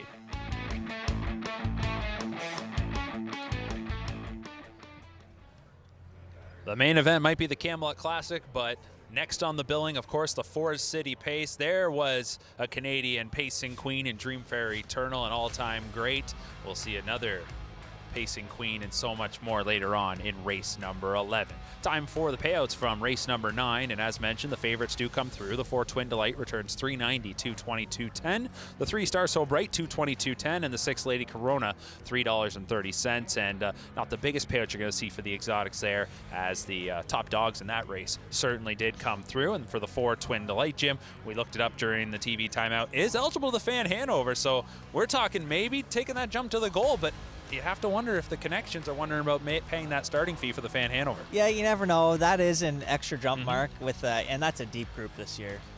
Twinbee Joe Fresh, Sylvia Hanover, and the list goes on. And that stable of Twin Delight, they've got the likes of Sylvia Hanover. They've got a few for that race, so I think it's safe to say they know the kind of quality you got to be. But hey, Twin Delight certainly did impress here tonight. Welcome back to the desk here as we are located in the infield here at Western Fair, continuing on with our live coverage of the Camluck Classic right here on COSA-TV. Thanks so much for joining us on this Friday night. We hope you are enjoying the start of your weekend. What better way than with some great racing action? Mark McKelvey and Jim Gillespie. We're continuing to get some picks trickling in. Again, leave those in the comments for your chance to win a COSA-TV prize pack. Good friend of ours, Shane Bagwell, chiming in. He's on This Is the Plan, cheering on Ronnie Wren, hoping that one will wheel all the way to victory. All right, Jim, we were talking a bit about the potential speed show we could see here tonight. This race, for a good stretch of years, 153. They couldn't seem to beat that from about that mid-2000s to 2010 range. Then finally, they would eclipse that mark, and boy, have they ever done that. The stakes record for the Camluck Classic, 150-1. That was courtesy of Rock and Ron back in 2018, Louis Watt in the sulky. But the stat that stands out to me since 2010, every edition of the Camluck Classic has gone 52 or better, and for the last 6, 151 or better. Keep in mind, the weather conditions have varied. We've had real hot, steamy nights. We've had cooler nights. I think we're landing more towards that cool side of things right now. Probably impacts the time, but it just shows the quality of the breed as years have progressed. Yep, exactly, Mark. And the one thing that stands out to me in that picture is Louis Watt's got the short sleeves on. Certainly would probably indicate that it was a warm night. I highly doubt it was probably these temperatures. But that said, we got into the 20s here this afternoon in the Forest City. It's dipping a little bit, but hey, we're just not moving around out here. Everybody else, I'll tell you, they're feeling nice and warm, whether that's from their beverages or standing by a couple of heaters or just continuing to move around due to the excitement and cheering on their favorite. So we'll see what kind of time we get here tonight. But Jim, if you wanted to make a guess, would you give us a guess on what time you could see for this race? For the Molson or for Camluck Classic? Camluck Classic. Yeah, I'm 51-2. All right, 51-2. I'm going to go 151 flat on the dot. And also, first time tonight that you called it the Molson Pace. You told me you'd probably say that about 10 times. So job well done. It took you to about halfway through the broadcast. The Camluck Classic is our main event. It's coming up in race number 12. The Forest City Pace is race number 11. It is the mare's counterpart. When that race was introduced, I believe it did start in the fall. And now, since we've come back from the pandemic, after a couple years off, this event returned. And hey, they were able to latch on that $50,000 Forest City Pace. And I think that's a nice event to go with it. Gives a chance for the mares to shine. But this year, Jim, what's really impressed me is the fact that we've had such talented mares that they've been making the jump to race the boys in those opens at Mohawk Park. Yeah, and we did see the likes of even Barn Dogs Watching last week join the party. And that's kind of what stood out to me. It's one thing about so much more, but hey, heck, like the Barn Dogs Watching getting a chance to go in against the boys and certainly holding their own speaks volumes to the type of talent we've got in that older pacing mare division here locally. Robert Reed Jr. is in the paddock, and I believe he's going to have another interview in just a second. We'll give him a little bit of time to get set up behind us and out on the track right now. A lot of those horses that'll be competing in the Camluck Classic are out there now warming up. Are you a big believer in getting a look at the horses when they're out there warming up, trying to look at their body language, see how they are, or do you try not to read too much into those warm-up miles? It always is good to get a look at them on track, just to feel her, but a lot of these horses, they're so consistent. they're true professionals, they're athletes, and they're bringing what they got. We've got a few more selections trickling in right now as we look through the comments here on Facebook. JD Varnell, he always keeps us up to date. He's been giving us some results from Woodbine Mohawk Park here tonight. Also chiming in, giving a big kudos to the race secretary, putting together a great field to Ian Fleming here for this year's Camluck Classic, along with Greg Blanchard. I know they put a lot of focus on finding a good group for this, and I know this is a special event for those here at the Raceway. They try to put together the best field, and they will really do a lot of calling around. All right, let's go back to the paddock, and here's Robert Reed Jr. with James McDonald. All right, I'm here in the paddock with James McDonald, back-to-back O'Brien Award winner. The big dog around these parts, right? Well, in Ontario, Canada, you name it. But James, first of all, you disappointed me. I thought I had your rookie card tonight, but you told me there was a card made before that of you. Yeah, there was one a couple of years ago, or maybe it was last year. I got it in the mail. They sent me a deck with my card in it. So, well, I'll show it to you next time I see it, or I get it at home. All right, well, I'm going to trade you a So Much More card tonight, maybe her rookie card tonight for those. But, James, first of all, you've got a couple of wins on the card so far. Is the track playing pretty fair tonight? Yeah, I mean, it's a tough course to negotiate any night. So tonight's no different. I had a rough trip in the last, but the horse was unbelievable. Finished third, but I've been lucky. I've had a couple inside posts and been able to bang out a couple wins. So hopefully I can keep that rolling into the last few. All right, and things didn't go as planned really last year in the Forest City with the Pacing Queen So Much More, but this time around comes into it in good form and a much better post. So, I mean, what's your confidence level with her tonight? Confidence level's always through the roof. Anytime you jump behind her, she's just such a special horse. She can live on the outside. She can do it on the front end. She can come off the pace. She's unbelievable. And I don't know, like I said in an interview prior, I don't know if she'll win tonight, but I can guarantee you she's going to race like a champion. So it's always, confidence always high. And do you map out a trip with her in your head? I mean, you've got Gia Surreal with lightning fast speed off the switch to your outside, probably going to try to cross her in front of you. Do you try to map out the trip already? Are you going to play it by feel? You always have to play it by feel with her because she's not one like Gia. We pretty well know what she's doing. She's going to blast, and she's got that lightning gate speed. Mine, not so much. She goes forward off the gate, but she's not going to loop anyone. So we'll just I'll have to see if she gets out of there good and I'm close. Maybe I can remove her, or maybe I can power move her to the lead, or keep pushing to the lead. I'd be fine with. If they're content with rolling along, I mean, we've all seen her just lay out there and just mold them down. She's got a huge set of lungs, and if it comes for me in a spot to put her in a bad trip, I know she can take it. All right, and let's just transition to the main event, Camluck Classic. You've got Fun at the Beach, trailing post to work from, though. Strategy change going into that, no nose on the gate? Yeah, I mean, it's kind of a more wait and see. See how, I know this is the plan, has a lot of gate speed, but every horse in the race, I think, has a ton of gate speed. So I just got to see how everyone's getting away when the gate folds and try and put my horse in a good position to win. All right, there you have it. James McDonald going to be aboard So Much More in the Forest City. A lot of eyes on her tonight. Also has a big shot in the Camluck Classic aboard Fun at the Beach. All right, thank you very much, Robert. Nice to hear from James McDonald. He's got a great lineup here, and no surprise that his confidence is pretty high for the likes of So Much More. And he's a guy that's in demand right now, is James McDonald. Of course, he is the now two-time defending O'Brien Award winner as Canada's Driver of the Year. And the one thing you start to notice is when you're the top dog here locally, when those U.S. stables ship in for stakes action, they usually just say, hey, who's the leading driver there? Who is the hot hands? That's who we're going to want to use. And you'd have to think in the coming weeks with those big stakes coming up at Woodbine Mohawk Park, James is going to see his name down on a few of those ship-in horses coming from south of the border. Yeah, and, tonight in the Camluck, I believe he's listed on Which Way to the Beach, Nautical Hanover, and Fun at the Beach. So, maybe he's on to something. Yeah, he had some selections. He's used to having to make those picks, as he, like we said, has been in hot demand over the last few years as he is the leading reinsman. Now, you may notice some cameras following around the likes of James McDonald and Doug McNair here tonight as the OLG currently shooting, and I can't say too much about it, but they are shooting a bit of a documentary reality-type series. That'll be coming out very soon, and I can tell you, I've had a sneak peek. It looks absolutely awesome. A nice inside look at the game with some of our top performers in the like of James and Doug. So they're hoping to have success here tonight, hoping that they can cap that off with a Hollywood-style ending here tonight in the Camluck Classic or the Forest City Pace. 3 races to go here on Camluck Classic night. Horses will be exiting the paddock in just a moment. I can see the clock just over to my left, and with that, we've got race number 10 next, another grassroots division,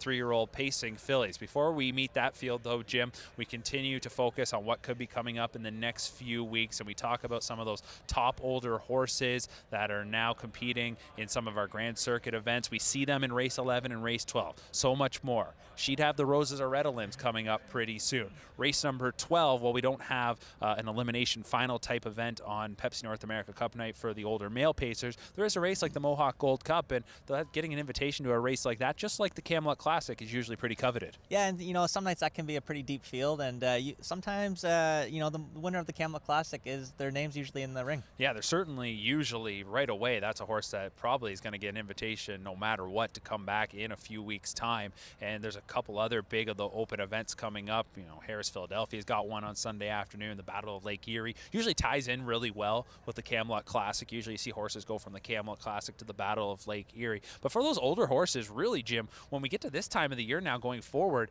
if they want to be in a stake contest, if you got that kind of horse, you could pretty much race in one almost every week with the amount of opens and invite type contests that are mixed in with those Grand Circuit races. Yeah, tons of options, you know, country, states, and you know, there's options everywhere. And having a stable like Ron Burke, it really propels those top-end horses to have the option to go to Chester, Yonkers, Meadowlands, you know, here any Cup night.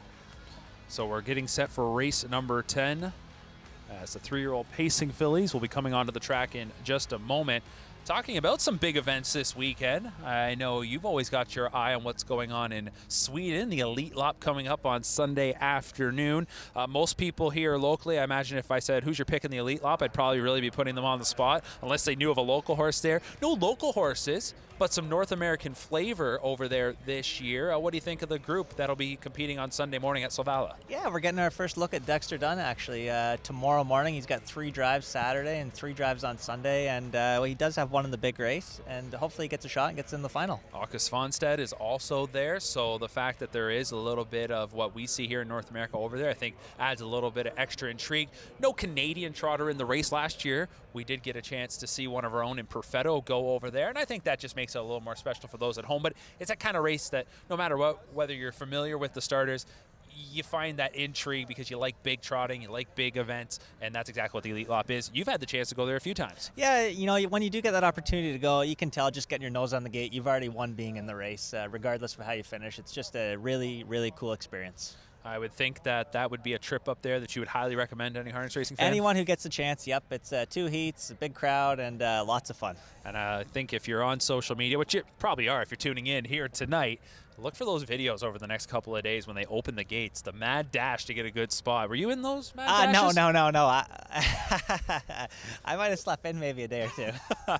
Well, you probably already had your spot picked out. You knew where you were going to be watching the race, so that'll be coming up on Sunday morning. And in fact, just shows you how we continue to move with the times. You can actually watch and wager on the Elite Lot from Solvalla through HPI Bet, and you'll want to get your wagers in later tonight when we get to race number 12. We do have a carryover in the Super High 5. That came from a big upset victory in race number 5. They offer the Super High 5 wager twice on each card, usually race 5, then the finale. Well, we had a carryover from race 5, $9,100 plus. That'll come up in race number 12, so something to keep in mind when we do get to our main event. But we continue with what's been a stacked undercard on this Friday night from the Raceway. Race number 10 is up next. It's our 6th and final OSS Grassroots Division for 3-year-old pacing fillies. They're going for a purse of $22,200. And here is the field. Number 1 is Glenboro going for Team Cullen. This one's got some rooting interests across the nation. We'll touch more on that in a moment. 1 for 10 last season, 3 out of 4 in the top 3 this season. Yet to get to the winner's circle, though. 2 is Dance with Tabby, James McDonald, as it's the same connections, different driver, hoping to get back to the winner's circle, as we just saw them in race 9 with Twin Delight. Number 3, Mending Fances, Anthony Hahn and Meg Crone, hoping that this one can double up after a season debut score last time out. 4 is Tesla Power, Bob McClure. For Neil McInnes, 5 for 9 this season. She was really been performing well over the winter and into the spring. 5 is Moonstruck, Doug McNair for trainer Nick Gallucci and Millar Farms. They have been on a tear, Millar Farms and Gallucci, over recent years. And this filly here, she is 4 out of 4 in the top 2 this season, 1 win.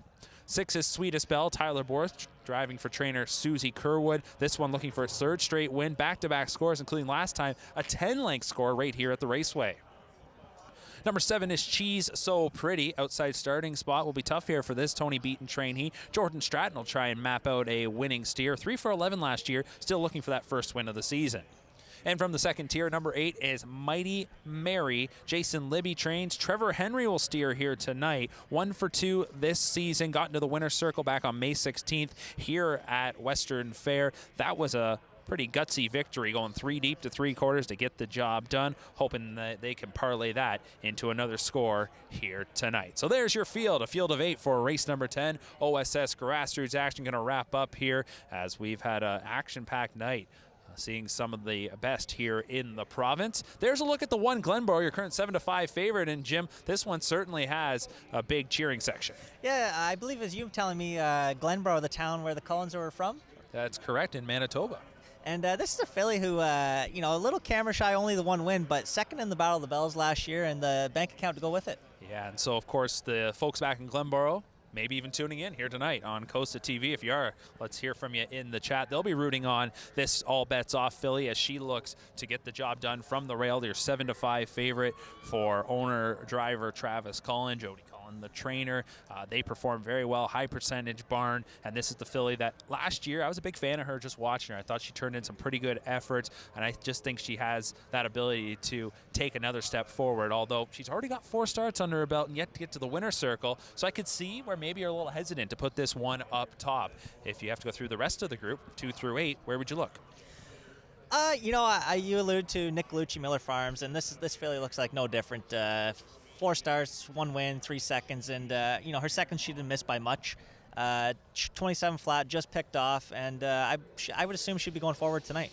You would have to think so here. She is the 8-5 morning line choice. Currently 7-2. I really like that price. 1 for 4 this season. Last year we saw her come out, got a baby race effort in. They make that season debut. She really qualified real well, and then something obviously was a miss, or at least just there was an issue after that first start. We never saw her again, put away.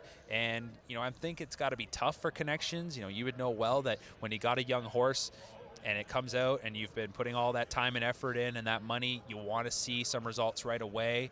But sometimes you're best just to say, it's not happening right now. Let's put this one away and wait for another day. Yep, exactly. And lots of times you keep going with some of them that you know maybe it's not the right thing to do. And a lot of it's how you put them away. Usually how they come back, and if you put them away in good shape, they'll usually pay you off. Looking at some other contenders here in this upcoming 10th race, the number 2 is Dance with Tabby. So we just saw this barn click last time in race number 9. James McDonald getting the assignment here. Austin Story's been driving this one exclusively this season. James McDonald here tonight. Post position number 2. Pretty good starting spot for this filly who has a win on her card this season, that maiden breaking score. And the follow-up effort I didn't think was all that bad. She finishes 4th, but just beat a length and a quarter. Yep, first up effort. And this is the same Connections we also saw Century Jamila win earlier before we come on air. We've talked a bit about trainer Anthony Beaton, already seen him in the winner's circle here tonight. Well, earlier today, we got a look at what I would call his stable star, Line Drive Hanover, on the comeback trail, the now 5-year-old. Good qualifier this morning at Mohawk. Yeah, you were there charting and calling, and how did he look? I thought he looked exceptionally well, considering what we saw last week, which I thought was really good. He took it to another level, and I think is more than ready to get back to racing action. I know the Connections have that Mohawk Gold Cup circled. That could have been the kind of horse that maybe would have been here for the Camluck Classic had he been able to come back from that injury a little bit earlier. Of course, they're not rushing him right now. They get 2 qualifiers under his belt, and you have to think he's the kind of horse that has a history of injuries. I'm sure they're going to really manage him carefully. Yeah, and hard to believe it was a year ago, but I think that was my favorite race last year at Mohawk, was the Gold Cup, where him and Jimmy Freight went toe-to-toe. That was an awesome race, a complete slugfest it was, and Jimmy Freight. Got the better of Line Drive Hanover that night, but Line Drive Hanover full marks. And that was Jimmy Freight when he was just in his element. He was firing at that time of the year, coming off the Camluck Classic win and then won the Mohawk Gold Cup. And unfortunately, injuries are a part of the game. You hate to see it, though. Yeah, you know, it was too bad because him and Bulldog, they did have some square-offs there at Flamborough and a couple at the Meadowlands, and it really did appeal like it was going to be something special. Yeah, because if you go back to the end of August there in the Canadian Pacing Derby, Bulldog, Jimmy Freight looking great in the elimination. You kind of thought this was just going to be a rivalry that was going to go to new heights throughout the rest of the year. Yeah, you know, I was on the tarmac that night, and that certainly was something special seeing the teletimer pop up. It definitely was. All right, we're getting set here for race number 10. 6-5 on the one Glenborough, a little lower than I would have thought. You know, this is a horse who's had two-hole to a very impressive Mallop Hanover, showing 150 in 3-speed. Mallop Hanover, that was 2 back. Got the victory that night. Glenborough finished 3rd. Mallop Hanover's actually come back and won tonight at Woodbine Mohawk Park. And then you look at the last time out who won that race that Glenborough was in, although Glenborough had the outside starting spot and ultimately finished 9th, but that was won by Sweet Amira. Another real good 3-year-old pacing filly. There's a lot of good talent in this group here in Ontario, and we're going to wrap up the OSS action here tonight. Here's race 10. Let's go up to Sugar Doyle. Trailing out is Mighty Mary, top of the stretch. Picking up speed. Here they come. They're off. Tullamore sending Sweetest Belle to follow the car right on out of there. Glenborough along the inside. Little steppy and off stride. Sweetest Belle did not make the first turn. She went to the gallop. She's out of harm's way, though. They're all still up, and they're all still in it, and they will all chase. Glenborough and Travis Cullen, who taps it up here in the early going. Dance with Tebby travels in second. Third and in for Mending Fences. Parked in the early going. Fourth and going up is Moonstruck.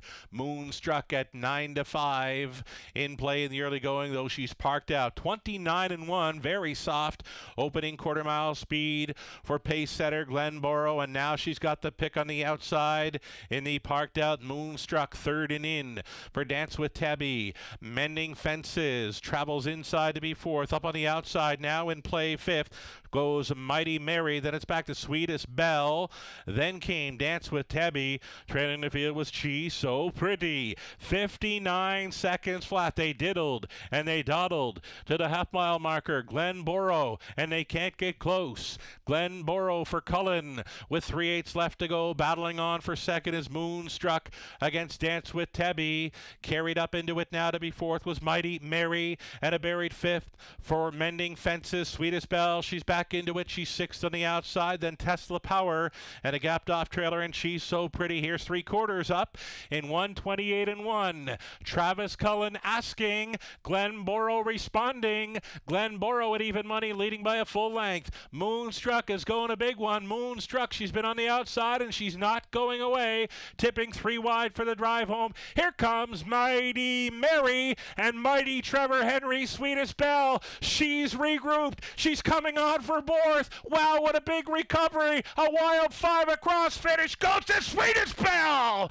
Maybe against Mighty Mary. They're hitting the line together. Only a picture decides race 10 in Ontario Sire Stakes action. Wow, what action there and what a finish. My guess is we'll have to look at that finish several times here. Very tight and some tight quarters coming down to the wire.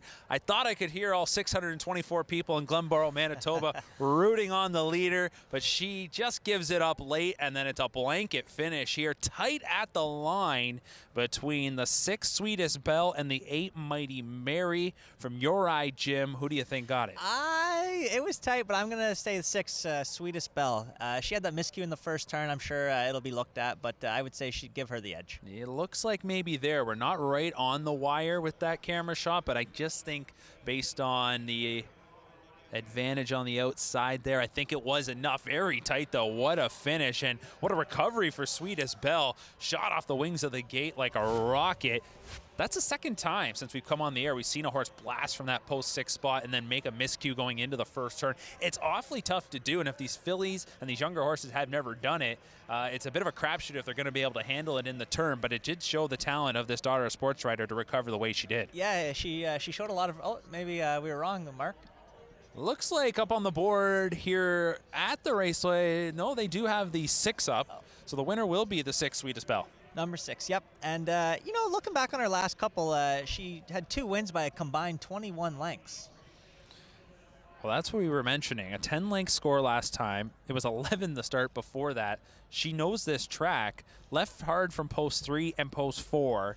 Here tonight it was post 6, and maybe just a case of, I mean, they were going 100 into that first turn. Yeah. She showed a ton of versatility leaving and finishing. So the inquiry sign is up, and that's not a surprise as Sweetest Belle makes that break in the first turn. Judges, of course, when there's a breaker that comes back to win, are going to take a look to see if the winner did properly lose ground, if there's no violations of the braking rule. From my vantage point, I didn't see anything there. The next question could be, was there any interference? But she was already out wide and certainly out of the way of any of her rivals. I would be hard-pressed to think this one will get flipped, but we'll have to wait. And I'm sure for Tyler Borth, who's having a fantastic night, a bit of an anxious moment here. Yeah, Tyler Borth, he's certainly on a roll right now, and leading up, I'm sure they'll give him confidence going forward with the 6-hole in the Camluck Classic. So just listening to track announcer Shannon Sugar Doyle, letting all those here at the Raceway know that they need to hold all tickets. That inquiry sign does stay posted. So it looks like Sweetest Belle, for the time being, will just hang out there in the first turn. Tyler Borth, I think, is peeking over there. Inside, there's a TV monitor there through that window, trying to get a look if they will show some of the racing footage into the first turn. Not sure if our crew behind the scenes might be able to take us back into that first turn just so we can take another look. But for the time being, Sweetest Belle is your unofficial winner here of race number 10, trained by Susie Kerwood. See Susie right there to the left of Tyler Borth. And she has to be pretty happy there. Partner Renee Dion leading the horse along. And this is a filly that has done a bit of racing already this year, already 10 starts under her belt, but just continues, I think, to improve with each passing start. Yep, and full sister to Sports Secret, Mark. And Sports Secret, pretty nice horse in its own right. Here is a look at the start of the race. Sweetest Belle driving hard into that first turn. What do you see here, Jim? You know, same thing we've seen a couple times tonight. These young horses they're being asked a lot to pace into that turn, and just a little miscue. So ultimately, it was first or second, goes off stride, resets, drops back to about 6th. I'd have to think lost enough ground there. I know it was on the gallop there for a second, you know, but they were going so quick. It's going to take a bit of time for Tyler Borth to get that one completely a whole good hold on it and make sure that he can lose some ground. And does sound like that inquiry sign is coming down, and the 6th Sweetest Belle will remain your winner. So they can wipe the sweat off their brow. Sweetest Belle has got the job done here in race number 10, capping off tonight's OSS action. And if tonight's first leg of the Grassroots is any indication, this is going to be a fun group to track all season long. Yeah, and 6 divisions of it too, Mark, and lots of them to keep an eye on. Certainly is that. So Sweetest Belle walks back towards the winner's circle after taking tonight's final OSS Grassroots event. Time for us to take a quick commercial break. When we come back, we're going to meet the drivers competing in tonight's main event. We'll also have the payouts here from race number 10. Don't go anywhere. You're watching COSA-TV. Harness Racing Update is the sport's most comprehensive and timely news source. HRU covers the sport from all angles with news, features, photography, opinion, and analysis of racing. Also, HRU covers breeding and sales, as well as industry stories you need to know. It's all delivered by a deep, diverse, and talented team of writers and photographers. And the best news is that it's free to subscribe. Subscribe to HRU today for free at harnessracingupdate.com and see what everyone is talking about.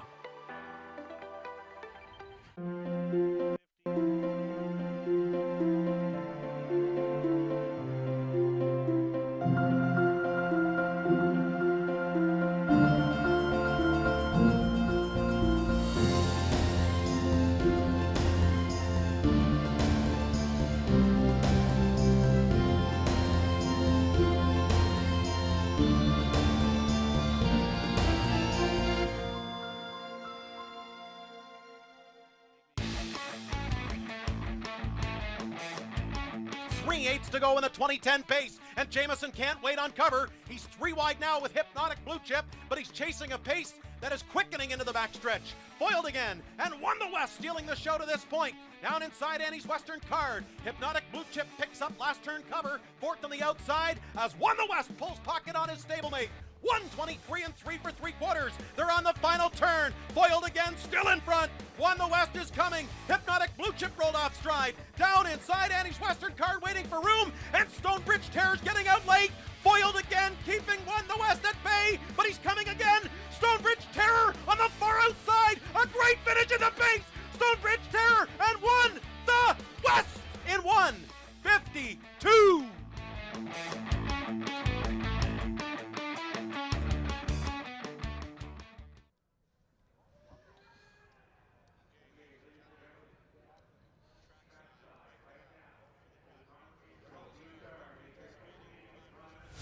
All right, welcome back to COSA-TV. A quick look at the payouts of race number 10. Great prices again, $14.37, $26. But how about the 8 Mighty Mary, $40.20 to place? There's a look at the payouts, but without further ado, let's go back to track announcer Sugar Doyle.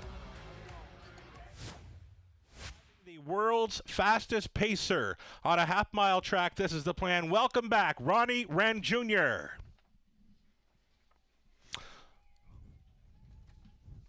A winner of over 2,000 races and $17 million in purse money. He began his driving career in 2010 and was soon dominating in Western Canada before making the move to Ontario in 2016. Called upon this week to drive 1:49 and 2 pacer. Which way to the beach? Here is Travis Cullen. Over 3,000 races won and over $40 million for earnings in the sulky. He's been a big money driver for years on both sides of the border.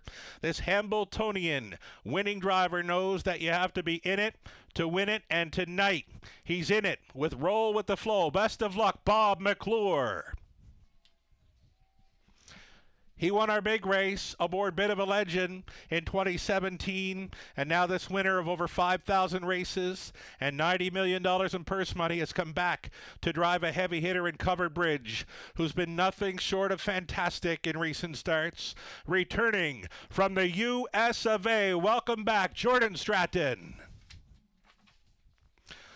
He's the veteran of this driving field with almost 7,500 victories, over $75 million earned driving horses since 1989. A fan favorite on most every track he's driven in Ontario, and now looking to add another huge win to his long resume.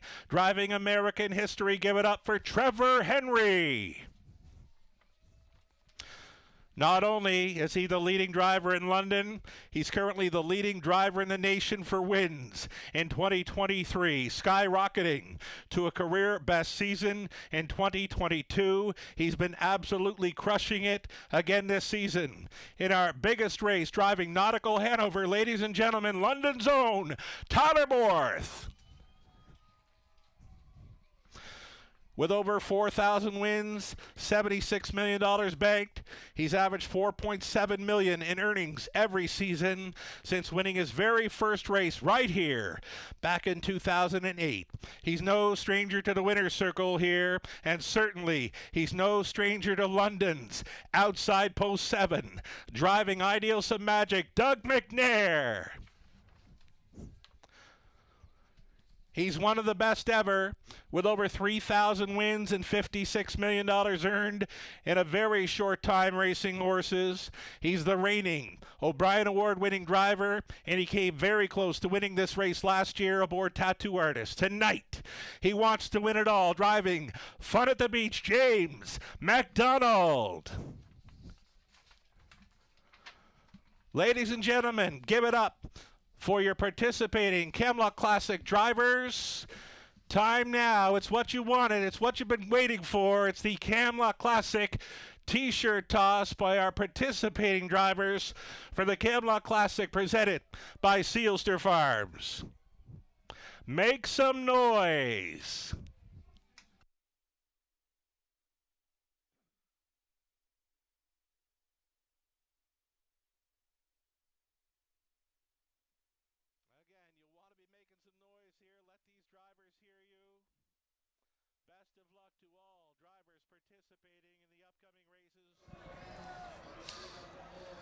Great experience for the drivers competing in the Camluck Classic, and certainly for the fans right there, a chance to catch some Camluck Classic t-shirts as the drivers for this year's race have been introduced to those packing the apron and the grandstand here at Western Fair. James McDonald throwing those t-shirts out and giving a few high fives. And we look at the group of drivers in this year's Camluck Classic, and when I look at the group, there's a ton of talent there. There's some of the best in the sport. But what stands out to me is versatility. These are drivers, to me, that can do it any which way. But what it really stands out is how they can make speed. Yep, and a lot of these guys have, they've shown that talent on the big stage. They definitely have. And, you think of a driver like Ronnie Wren, does so well in the Buckeye State. But he's the kind of driver that, if maybe the money wasn't the way it is right now in Ohio, he'd probably be thinking about relocating somewhere else. I mean, times are obviously a lot better in Ohio these days with the money in their purses and, of course, their sire stakes. And a trainer like Ron Burke, he's going to employ Ronnie Wren all season long, just like he does with a driver like Chris Page in those Ohio sire stakes. So those guys, that's where they're going to make their hay all season long, but they are certainly capable of stepping up in the Grand Circuit events. Yeah, absolutely, and not a bad account to have. No, I would say it's pretty good. The $300 million man, Ron Burke. Travis Cullen, interesting. He was going to have the drive actually last Sunday on birthday in the Charles Juravinski Memorial Cup. That was one of 2 Ron Burke trainees scheduled to go forward, but by the missile was scratched, so driver Yannick Gingras ends up sliding over and driving birthday. But were you surprised when you saw Cullen's name come down on the sheet? Because drives a lot of his own, still does a bit of catch driving here, but I think it's safe to say that his driving style is probably what was the allure to Ron Burke to use him on birthday. Yeah, his numbers speak for themselves, and it's when you get a drive in these types of races and you're not on the sheet, it's just a thrill to get the call and get on the gate. And he's driving which way to the beach, and maybe a bit of a perfect match as a horse that can make a lot of speed and has an inside starting spot. Just going through some of the other drivers there, we talked about Tyler Borth, we talked about James McDonald, Jordan Stratton's already won this race before, Trevor Henry, we saw him in 2008 with Eagle Luck. The driver that stands out to me that's never won this race, and he's got a long ways to go in his career, he'll probably win it at some point, maybe he does it tonight from Post 7, is Doug McNair. And it just feels like even at this point in his career, he's a veteran.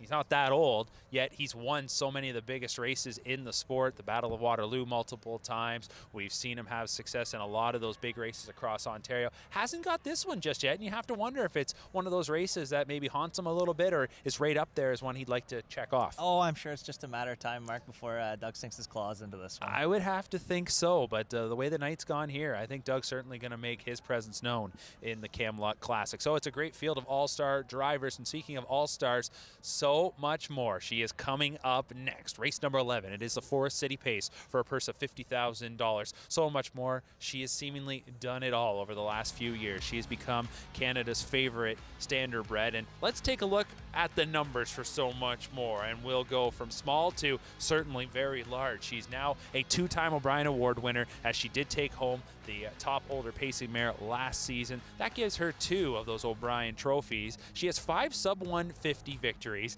9 wins against male rivals at Woodbine Mohawk Park, and that's the number that really stands out to me. She has been beating the top holder pacers at Mohawk Park in those top classes on a routine basis. 42 top class victories over her career, 63 wins overall, 108 top 3 finishes, and $1.3 million earned. She is world class. She is such a fun horse to watch, and for the Beatsons, this has to be the thrill of a lifetime. Yeah, not a lot more to add to that resume, Mark, and this is certainly going to be special to them. And here tonight, they're hoping to get a victory close to home. This is a race they certainly had pegged on the calendar. Couldn't get the job done last year, but for this mare, if it hadn't been for the pandemic, how many starts would she have over the last few years? It just felt like those breaks in racing, as bad as they were and nobody wanted to be on the sidelines, it probably benefited this mare because she got a little bit of a rest. She just loves to race, though, and I'd have to think for you as somebody working in the race office each and every week, you're probably just counting on So Much More to be in the box. Yeah, I know for a fact you can count on Donnie calling around 10:14 every Tuesday to enter So Much More. And remember you telling me a funny story. Usually the call, they say, yep, So Much More. Are we racing Friday or Saturday? Are we racing the mares or the boys? They don't get picky. They love this mare, and they know the kind of talent that she is. And I think we certainly have to be enjoying it. And I've said it before on these COSA-TV broadcasts. I think a mare like So Much More, yes, she's lacking probably that signature victory. She's never won the Roses Are Red or the Milton, but she's always right in the hunt. And even though she hasn't got that victory, in my mind, there's still no doubt she has a case to potentially go into the Hall of Fame one day because of those numbers right there. And this career isn't done just yet. You know, you have to wonder how long it could go on for, but my guess is as long as she just keeps performing, they're just going to continue to enjoy the ride. Yeah, I would have to assume the Roses Are Red are on the radar, Mark, and you know, I know she finished third, but she raced her eyeballs out in the Breeders' Crown last year. She certainly did. That was a thrilling race. Grace Hill getting the job done up the inside there, defeating Test of Faith. You know, if you're hanging with Test of Faith, you're doing something right. You are some kind of special talent because she is just a freak of nature. And for so much more, the way that she is just so gritty and grinds it out, it's a lot of fun to watch. We appreciate all of you that have been leaving your comments throughout the evening. We did throw out the question a little bit earlier. Who's maybe some of your favorite racehorses of all time? And we got some real good answers throughout the broadcast. Of course, so much more certainly standing out to several of you. But again, this is a fun horse to watch, and we're excited to see her in the Forest City Pace. But if you want an opportunity to potentially take home a COSA-TV prize pack, leave a comment. If you haven't already, let us know who is your pick in the Camluck Classic. We've gotten a few more. Louis Gregg saying American history.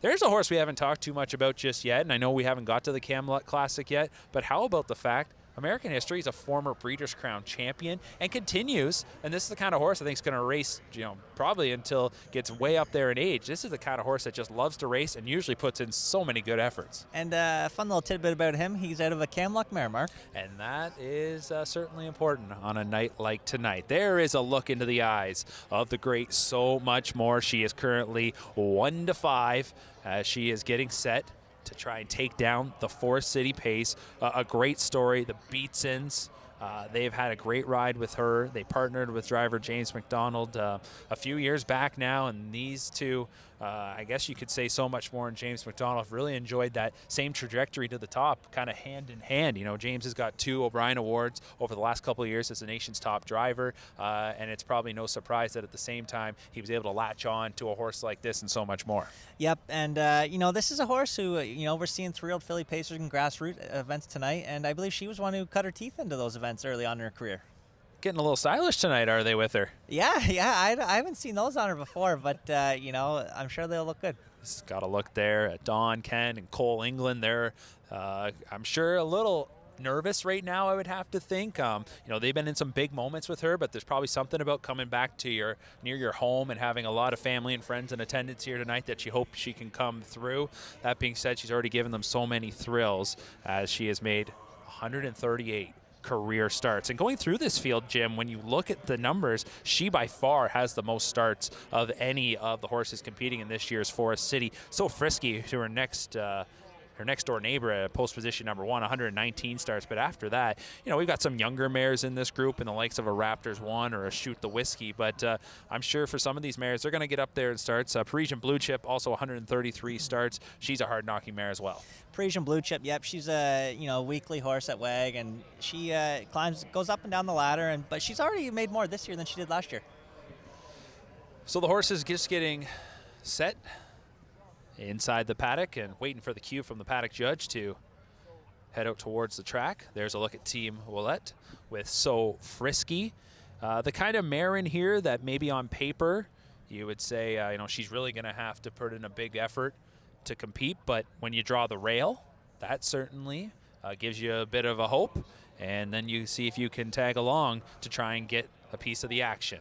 Another mare in this race that's had a big win already this year is Raptors 1. Her driver tonight is Trevor Henry. He's standing by with Robert Reed.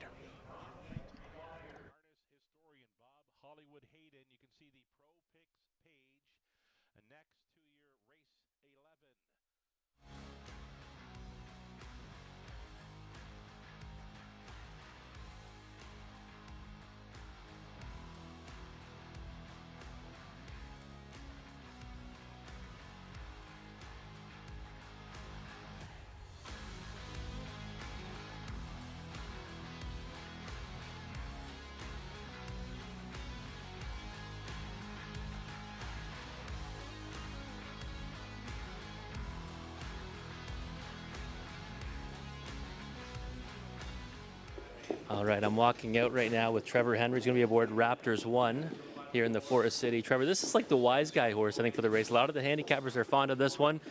Driven the horse just once before. What's the game plan going in?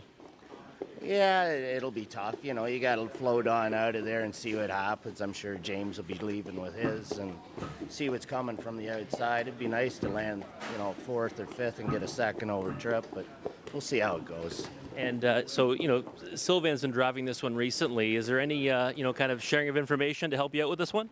Not really. I never really asked anything about her. She looks pretty universal. You can drive her whatever way you want, so we'll just see how it goes. All right, good luck, Trevor. Thanks, man.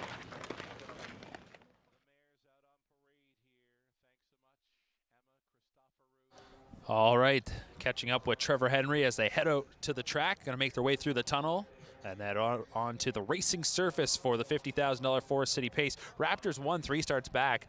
Upended Silver Label in the Ontario Sire Graduate Final. Probably the race of her life for Raptors 1, and then just this past Sunday. So a quick turnaround, in fact. She raced Sunday in the Margaret Juravinski and did finish 3rd. Silver Label got a little redemption winning that race, but you like those connections. I just loved her race. They weren't too afraid about the coming back in 5 days. No, and she raced in between, actually, the Graduate and the Juravinski, and, you know, they're the kind you like to help fill the box on Friday night. They certainly do. Already 9 starts, and she does have that 1 win, and it was a well-timed win in a big-time event. Trying to get another one of those here in the Forest City Pace. All right, it is a real good group of older pacing mares getting set to square off for a purse of $50,000. Let's meet the field. And there is number 1, So Frisky, just needing a late equipment adjustment here before she makes her way onto the track. She is owned by Luke Willett Incorporated. His wife, Anita Willett, is the trainer, and Colin Kelly, who gets the assignment for a lot of their trainees. He'll be in the sulky, hoping to take advantage of that post-1 starting spot. Number 2, here is the Canadian pacing queen, So Much More, the 7-year-old, owned by Don Beatson, Ken Beatson, and Cole England. $1.3 million earned, and a big cheer coming from the fans here at the Raceway as she parades by with driver James McDonald.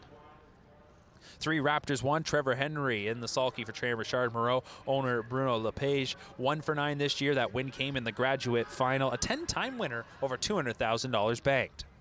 4 is Gia Surreal. She won this race last year, this 7-year-old for trainer Don Lindsay. Very versatile and one that you can maybe consider a half-mile specialist. Winless this year, though, in 10 starts. She's inching towards $900,000 in career earnings. 5 Parisian Blue Chip, Ronnie Wren getting a live catch drive here. 2nd in her most recent outing. 3 for 15 this year, a 29-time winner. 6 is Western Wish. It'll be Tyler Borth in the sulky for trainer Carmen Osiello. Owners Aaron Waxman, Santo Annunzio Vena, a winner last time out on May 19th at Woodbine Mohawk Park in a season's best 150-2. She does have a sub 150 mark. Number 7 will be Shoot the Whiskey, Travis Cullen, Jody Cullen, owned by Paul Sanders, JJJ Stables, and Travis Cullen in on the ownership, looking for 3 in a row here in London is Shoot the Whiskey, as she has been delivering in the Fillies and Mares Preferred here at the Raceway. And completing the field will be number 8, Mystifying, going from the 2nd tier for Team McNair, Doug and Greg McNair, hoping that this mare can have a little bit of luck and get a good journey. She is 2 for 10 this season. A 21-time winner is this 5-year-old. So there's your field for the $50,000 Forest City Pace, kicking off our late double as we get towards our big dances on this Friday night. And if you were going to play a song, usually it is We Are the Champions when you're talking about So Much More. She just loves to win races, and she has got that, I would call, champion's heart, just pure grit and determination. And what is really cool about this field of 8, Jim, the fact that these mares, most of them come from pretty humble beginnings. Yeah, 2 of them were homebreds, Mark, and the other 6, the highest yearling tag, $26,000. And what a field it is. Combined 221 wins and $4.1 million together. Hey, it's not about how you start, it's how you finish. And for some of these mares, maybe the expectations might not have been that high, but they have certainly exceeded expectations. I think in the case of So Much More, she just blew them out of the water. And it's a lot of fun to track these kind of horses, because a lot of these, realistically, maybe not going to be your Grand Circuit regulars. Probably, you know, when you look at this group, So Much More and Gia Surreal, probably the only 2 that you would certainly have circled as heading towards the Roses Are Red. But some good efforts from some of these. Their connections might feel that need to say, let's go, let's take that opportunity. But that being said, you mentioned it, a lot of these are weekly horses that battle week in and week out. And I think, between the both of us and a lot of our viewers here tonight, we have a soft spot for those horses. Yep, they're warriors and they're athletes, Mark, and a lot of fun to watch them week in, week out. All right, so it's a good field of 8. There again is the field. So much more 2 to 5. Do you dare play against her here? Gia Surreal did equal the track record last year in this event. Draws good again this year. Got stung hard last week, 10-hole, parked to the quarter, 26-2, and did get picked up by Western Wish Parisian.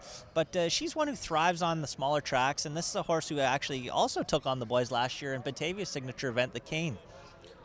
And that's a good point you bring up there, because we've been talking about the fact that So Much More has taken on the boys and done it so well over the last few years, but Gia Surreal, her connections, they weren't afraid of that challenge. Of course, it was a little close to home for the connections, Western New York racing at Batavia, but hey, they still had to say yes to that opportunity, and they certainly took it head on.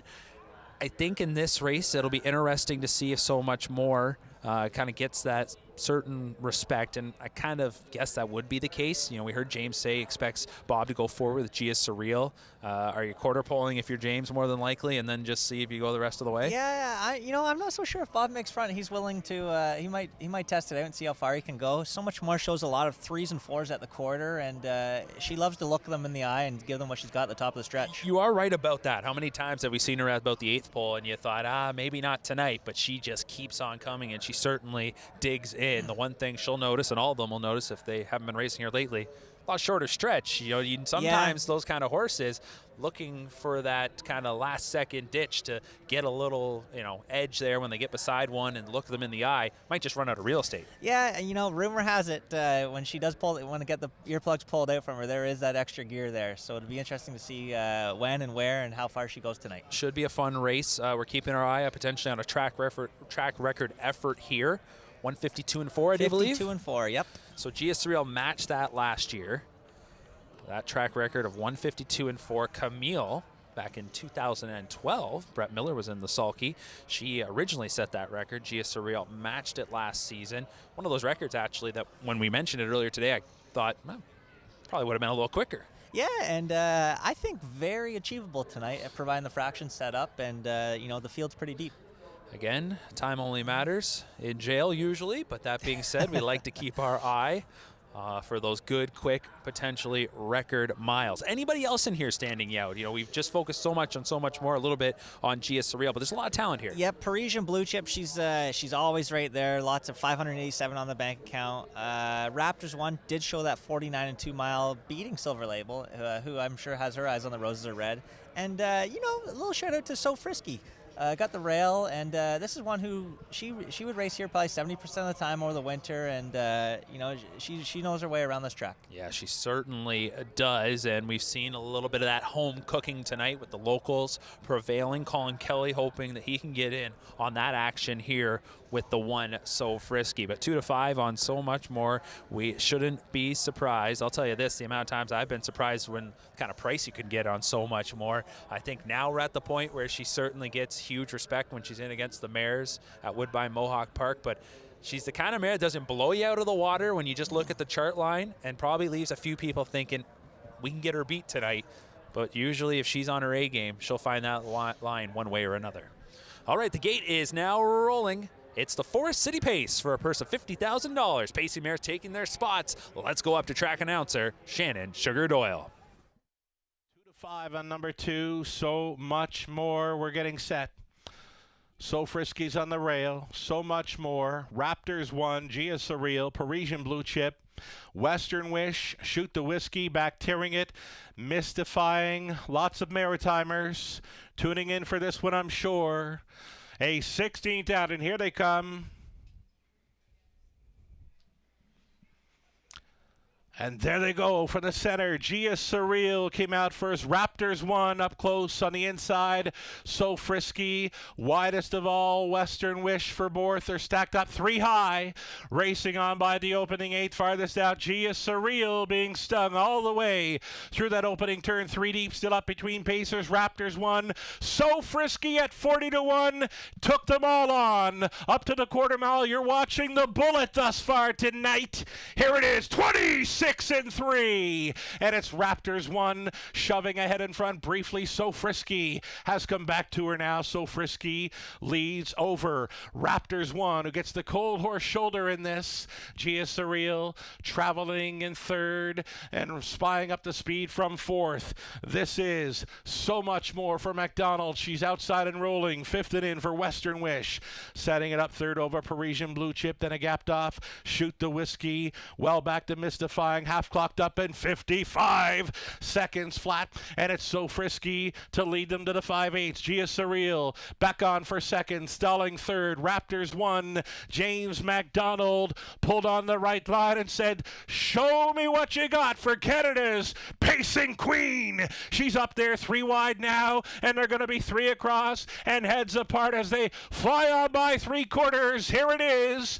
It is 1:23.3. Track record speed into the final turn. Gia Surreal and So Much More. They're going bridle to bridle, toe to toe, and So Frisky sticking with them. Mystifying has come from last, and she shows up in fourth with an 1/8 of a mile left to go. So Much More. Gia Surreal. Mystifying for an upset. So Much More. Rocking the white braid. She's home in the Forest City pace. McDonald on board for Beatson. 1:53 flat.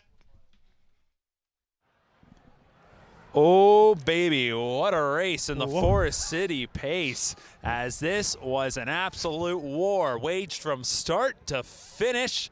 That's racing, folks. So Much More does prevail. Gritty effort. She's 3 wide for pretty much almost the entire back half, and she's going to fend off Mystifying here to get the job done. Just misses the track record. I thought for sure it would get shattered off those hot fractions, but nonetheless, So Much More in 1:53 flat.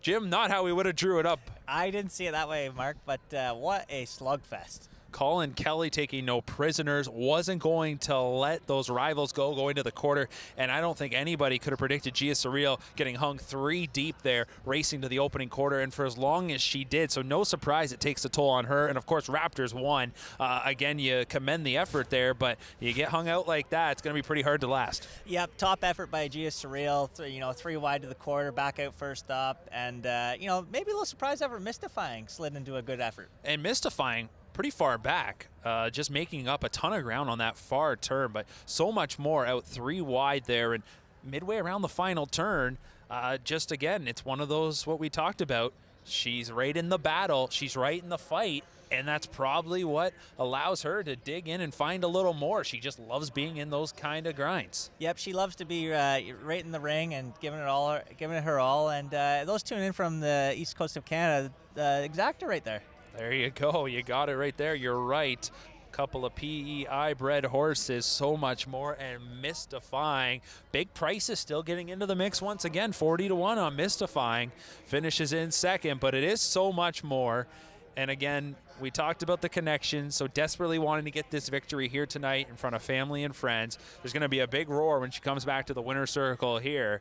But she had to earn it. It wasn't a walkover by any stretch of the imagination. And just another feather in her cap. One of those, as we were talking about it, we're kind of looking for that signature win for her. And I think this is the kind of race we'll remember. Yeah, so far, and chalk it up. That's number 64. So she's getting introduced as she comes back to the winner's circle here. So Much More. And we'll let you hear a bit of a roar from the crowd as she'll get her round of applause. As track announcer Shannon Sugar Doyle gives her the introduction she so rightly deserves as she heads back to the winner's circle. So Much More wins the Forest City pace. Final time 1:53 flat, and we weren't kidding. She's got a big fan group here tonight joining her in the winner's circle, and we know James McDonald pretty well. This mare means an awful lot to him. She certainly is special, and when you think of a horse to maybe mark his career by, I would say she's definitely the one. So the crowd letting out a big cheer for the Forest City Pace champion of 2023, So Much More. Congratulations to Dawn, Ken Beatson, Cole England, and driver James McDonald. What a mare she is. And What an appetizer for what's going to be now our main course coming up next. I'm not sure we can top it, but I have a good guess it'll come awfully close. The Camluck Classic is coming up next. We'll take a timeout and come back with more reaction following the Forest City Pace and get you set for the main event.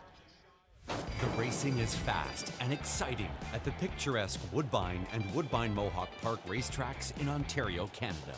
Woodbine Standardbred, home of the Pepsi North America Cup, a summer classic. Pebble Beach in Iran. And Woodbine Thoroughbred, home of the historic King's Plate. But the mighty filly has devastated them. Full fields, exotic wagers, iconic events. Play Woodbine Thoroughbred and Woodbine Standardbred today at your favorite wagering location. As the industry's leading sales agency, Preferred Equine's new online sales portal, Preferred Equine Online, offers the best online service available. Developed by our experienced sales team, the powerful new platform with cutting-edge technology makes buying and selling easy from the comfort of your home or office over any device. Our experienced sales team offers full customer service for buyers and sellers as it relates to the collection, distribution, and transfer of the horses offered. Sellers can enter a horse as easily as 1, 2, 3 with a searchable database while allowing comments, photos, and other documents. Buyers can view live pedigrees, past performances, and race videos. To view the sales schedule, create your account, or learn more, visit www.preferredequineonline.com or call our sales team at 914-773-7777.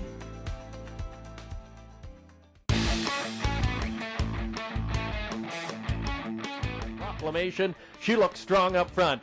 Camille is digging first over. She's up to within a neck now. Inside, Ticket to Rock. Was Mula second over, but gapped on the cover now as the pace picks up here. Ginger and Fred rolls 3 high from the back. 3/4, 125. 28 flat in the backstretch. Proclamation. The stablemate Camille's giving her all she can handle here now on the last turn. Ticket to Rock is third from way back Ginger and Fred. Top of the stretch time, Proclamation and Camille. Proclamation short lead. Camille relentless in pursuit. She's back up on the outside, chasing Proclamation right to the end, but can't get her. Proclamation all the way in the Forest City Pace final. 153-2, stakes record performance.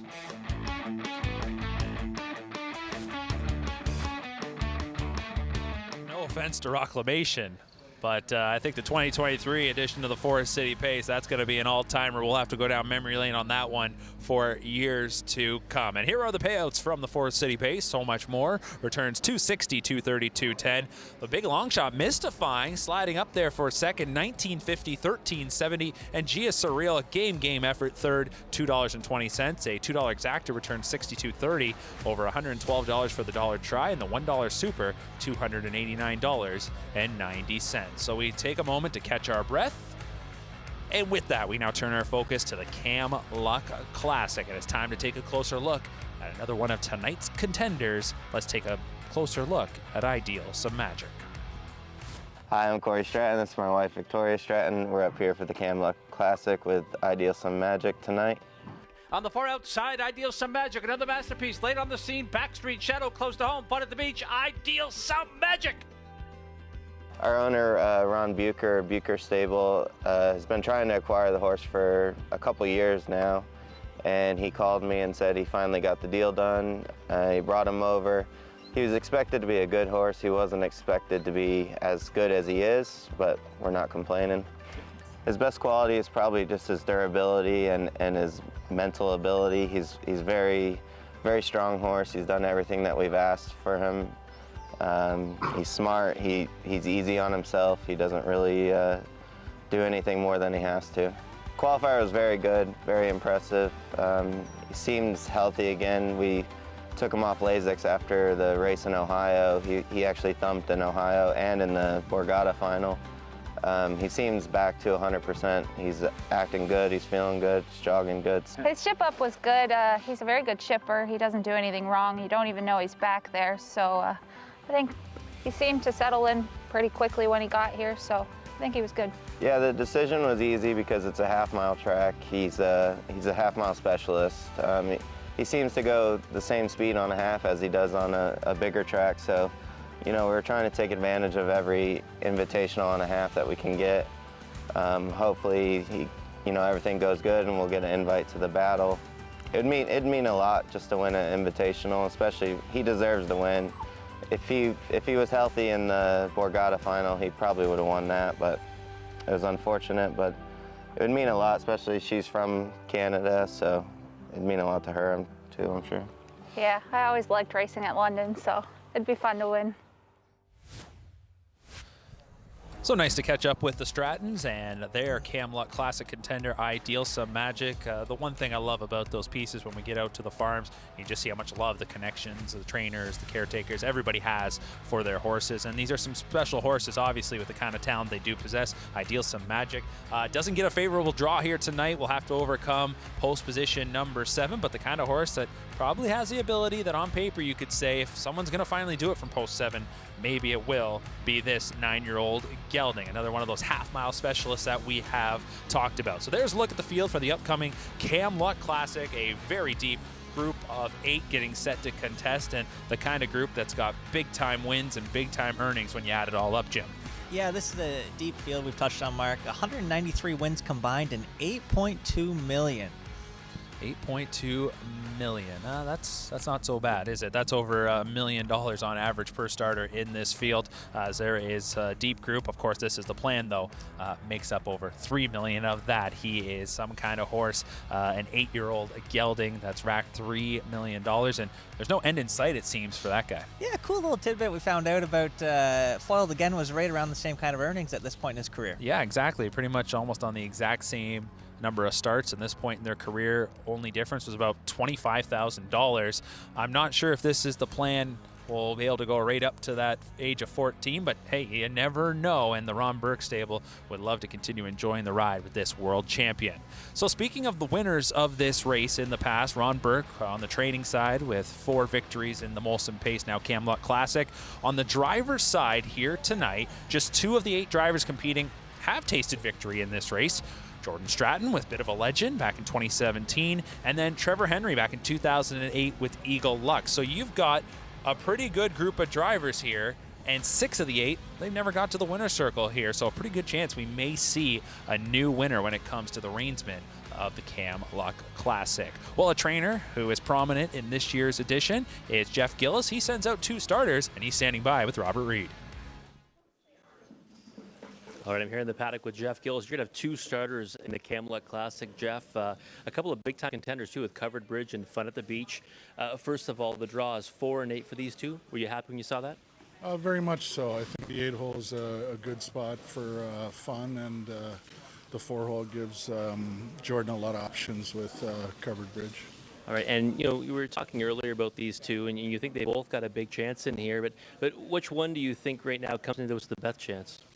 Covered Bridge is the sharper of the 2 at the moment, but Fun at the Beach, I would never count him out. He's been so good to us, and we think he's rounding back into form, so I'm kind of confident in both of them, hopeful anyway. And when you look at this race, you've got a couple in there. Do you kind of try to visualize it in your head how it might go? I've tried to figure out how it's going to unfold, and your guess is as good as mine. I think there's going to be a lot of action, but besides that, I have no idea. All right. Well, they're moving on the track now. Good luck, Jeff. All right, some good comments there with trainer Jeff Gillis, and he mentioned it right there, maybe giving the edge to Covered Bridge, but Fun at the Beach, winner of over $1 million, had a huge campaign last year, made nearly $600,000, the kind of horse that stepped up in some big moments. The Borgata stands out. So he's got a great 1-2 punch here. Yeah, absolutely, and like Jeff touched on, the 4-hole, perfect spot, and the 8-hole, when this is the plan's got the rail, not so bad either. So the horses are starting to make their way out of the paddock. It'll be a staggered post parade, so we'll get lots of time to introduce the horses for this year's edition of the Camluck Classic, but a look at them as they so patiently wait. You got veterans here. Nothing phases these horses. They've pretty much seen it all. And as you go through the group, in fact, from this group of 8, half the field, over 100 career starts. These horses have been around the block. Yeah, and getting a good look at Which Way to the Beach here. This is a horse who went on a 4-week stretch last year, pacing 147-1 or better for 4 weeks in a row. So he's got the tools to get it done. Certainly does. Had a great 3-year-old campaign, was prominent in the Pepsi North America Cup, and then went to the Little Brown Jug and won a heat of that race. So this is a real talented horse now racing for Gino Toscani and Desiree Jones, and it'll be Travis Cullen who gets the assignment tonight. Another horse that I look at when we saw the draw come out was Roll with the Flow, who very similarly to a horse that we talked about in the last race in Raptors 1, comes back on the short rest. Race Sunday night in the Charles Juravinski. Does that concern you at all? Or, I'm kind of looking back at that race. It certainly didn't go as planned. I'm not sure Roll with the Flow ever really got raced all that hard. Yeah, and he is luck of the draw again, gets the 3-hole here. And this is a horse who did a lot of his best work as a 3-year-old in that prominent New York Star Stakes program, where a lot of those races are held on half-mile tracks. Raced a lot here over the winter months. Kind of horse that started out at Grand River, so some humble beginnings in a sense. Wasn't necessarily a Grand Circuit horse to start, and has certainly blossomed now with age, as that one has made a seamlessly effortless jump up to the older ranks. So the horses continue to make their way out of the paddock, and we are going to take plenty of time to introduce you to the field for the Camluck Classic. It's a deep group of 8, as Jim mentioned, over $8 million in combined career earnings for this group. And there's a look at the number 1. This is the plan. So here we have it, $150,000 on the line, and keep in mind, great wagering opportunity here. The super high 5 carryover is $9,100, and that's a nice enticing little option here to potentially try and take down some cash on tonight's main event. So here is the field for the 2023 Camluck Classic. Number 1, this is the plan. The fastest standardbred ever on a half-mile oval, a mark of 147-3, taken over Northfield Park. A 150-4 mark this year, 1 win in 8 tries. That victory did come over the half-mile oval at Yonkers. $3.1 million in career earnings. Races for the prominent connections of Ron Burke, Weaver Buscemi, J&T Silva, Purnell and Libby, and Lawrence Carr. Ronnie Wren gets the assignment. He is one of the best in Ohio, and certainly knows his way around a half-mile oval and knows his way around the track here at Western Fair. He's been here many times before. This is the plan, who gets the coveted rail starting spot for this year's Camluck Classic. The next horse we'll meet in just a second will be number 2, Which Way to the Beach. And Jim, you mentioned it, this horse comes in off a couple of wins, but the kind of horse that really took us by storm in his 3-year-old campaign and has gone some big miles over the years. 15 wins, over $695,000 in career earnings, acquired by Gino Toscani, hoping to find a nice older pacer to potentially get them into races like that. Well, here they are tonight for trainer Desiree Jones. Travis Cullen does get the call and has momentum on his side, and had the, I guess you could say, the nice cushy opportunity to come into this most recent return to the races with a little bit of money off the card, got a chance to get the confidence boosting scores. Now the first big tough task of the year, trying to go 3 for 3 to begin the year, is number 2, Which Way to the Beach. Number 3, in just a second, coming onto the track, will be Roll with the Flow. Saw this one the last time we were here on COSA-TV. That was just this past Sunday night at Flamborough Downs in the Charles Juravinski Memorial Cup. In that race, had to deal with some interference early on, ended up at the back, ultimately crossed the wire 6th. How often do you see this? Finished 6th, beat just 2 1/4 lengths. Paced home in 27-2, 5 for 17 this year, has 11 top 3 finishes, is approaching 6 figures once again, and Roll with the Flow will be steered by Bob McClure, who has really got along well with this horse. We heard him speak highly of him. This Blake McIntosh trainee, 13 career scores, $272,000 in earnings. Hot Racing Stable, Middlebrook Racing, Blake McIntosh, and our friend Ozzie McKay, as they hope to come through with an upset score here in the Camluck Classic. We heard from trainer Jeff Gillis. He's got a great 1-2 punch in the Camluck Classic, and he mentioned that maybe coming into tonight, of his 2 starters, Covered Bridge, you'd give the edge. Covered Bridge coming out of the Open at Yonkers, where he has won 2 in a row. He's won 4 of his last 5, was 3rd in the Borgata final. He's 7 for 16 this year, $833,000 in career earnings, a 32-time winner. This is a hard-hitting 7-year-old. He's owned by Mark Ford. Jeff Gillis trains, and Jordan Stratton certainly wasn't going to pass up another opportunity to come back and try and win the Camluck Classic because he knows he has got some great talent that he'll be at the controls with. That is Covered Bridge, the 4, currently 2-1 on the board.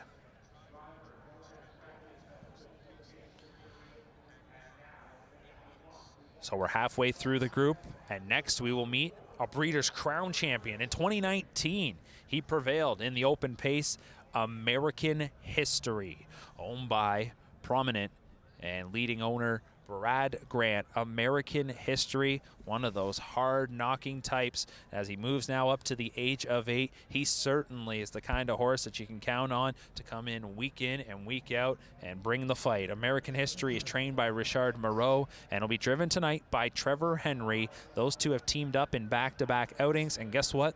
They've got 2 victories. The most recent, a victory in the free-for-all at Woodbine Mohawk Park. Stopped the clock in 1:50-2. 5 for 14 this season. 8 top 2 finishes. A 39-time winner, and has the fastest mark in the race at 1:47. A time he put up as a 3-year-old. This American History has been, I guess you could almost say, the definition of longevity. Still going strong at the age of 8.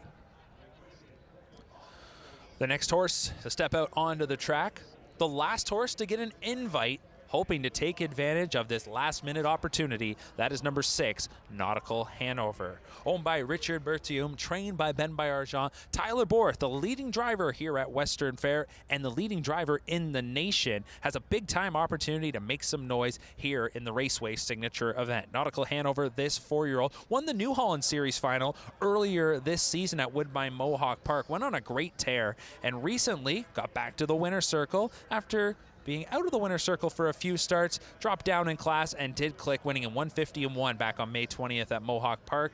Has on the season 5 wins in 10 outings, a 10-time winner, $353,000 in career earnings. Nautical Hanover comes in off a career best effort, 1:50-1. Tyler Borth in the sulky for Team Bayargent. Number 7, not the number you want to see when the draw comes out, but you got to be in it to win it. The 7 is Ideal Some Magic for trainer Corey Stratton. Doug McNair will get the assignment. He certainly knows this track very well. In his first career drive, he got his first career win. McNair comes back to the Raceway looking for his first win in the Camluck Classic, and he's got a horse that can certainly rock. Ideal Some Magic this season has 8 wins in 14 starts, and you heard his trainer Corey Stratton say, had he maybe been 100% in the Borgata final, he thinks he would have won. He certainly performed well through the preliminary legs of that winter staple event at Yonkers Raceway. VIP Internet Stable and Bucher Stable share ownership. A 21-time winner with a mark of 1:51-2 over a half. The 7, Ideal Some Magic. And there will be the final horse to compete in this year's Camluck Classic. And slow and steady, making their way to the track, Fun at the Beach, and driver James McDonald. The second entrant from trainer Jeff Gillis Barn, Mark Ford owns. James McDonald gets the driving assignment. Jordan Stratton is driven exclusively. Of course, he goes with the other Gillis trainee in Covered Bridge, so you get the 2-time defending Driver of the Year here in Canada, James McDonald, at the controls of the 9-year-old Fun at the Beach. 39-time winner, over $1 million earned, and a sub-150 performer on a half, 149-2 last year at Northfield. Fun at the Beach goes from the second tier. So there's the field of 8 for the 2023 Camluck Classic, $150,000 on the line. Promises to be a shootout. It's always a wild and woolly affair. Jim, time to start to put that handicapping hat on if you haven't already. Where do you look? Who does this race go through in your opinion? Yeah, it's a real deep bunch, Mark. The only thing that separates a lot of these horses is post position, I found. And most of them, 1, 2, 4 of them coming out of the Borgata. And you know, this is the plan. He picks up the rail tonight, adds Ronnie Wren, knows the horse, almost went the distance there. That's where I'm sticking with. Of course, has that great starting spot and has the track record in a sense of, not the actual track record, but has the resume to go with being the star in this field. But it's not the favorite right now.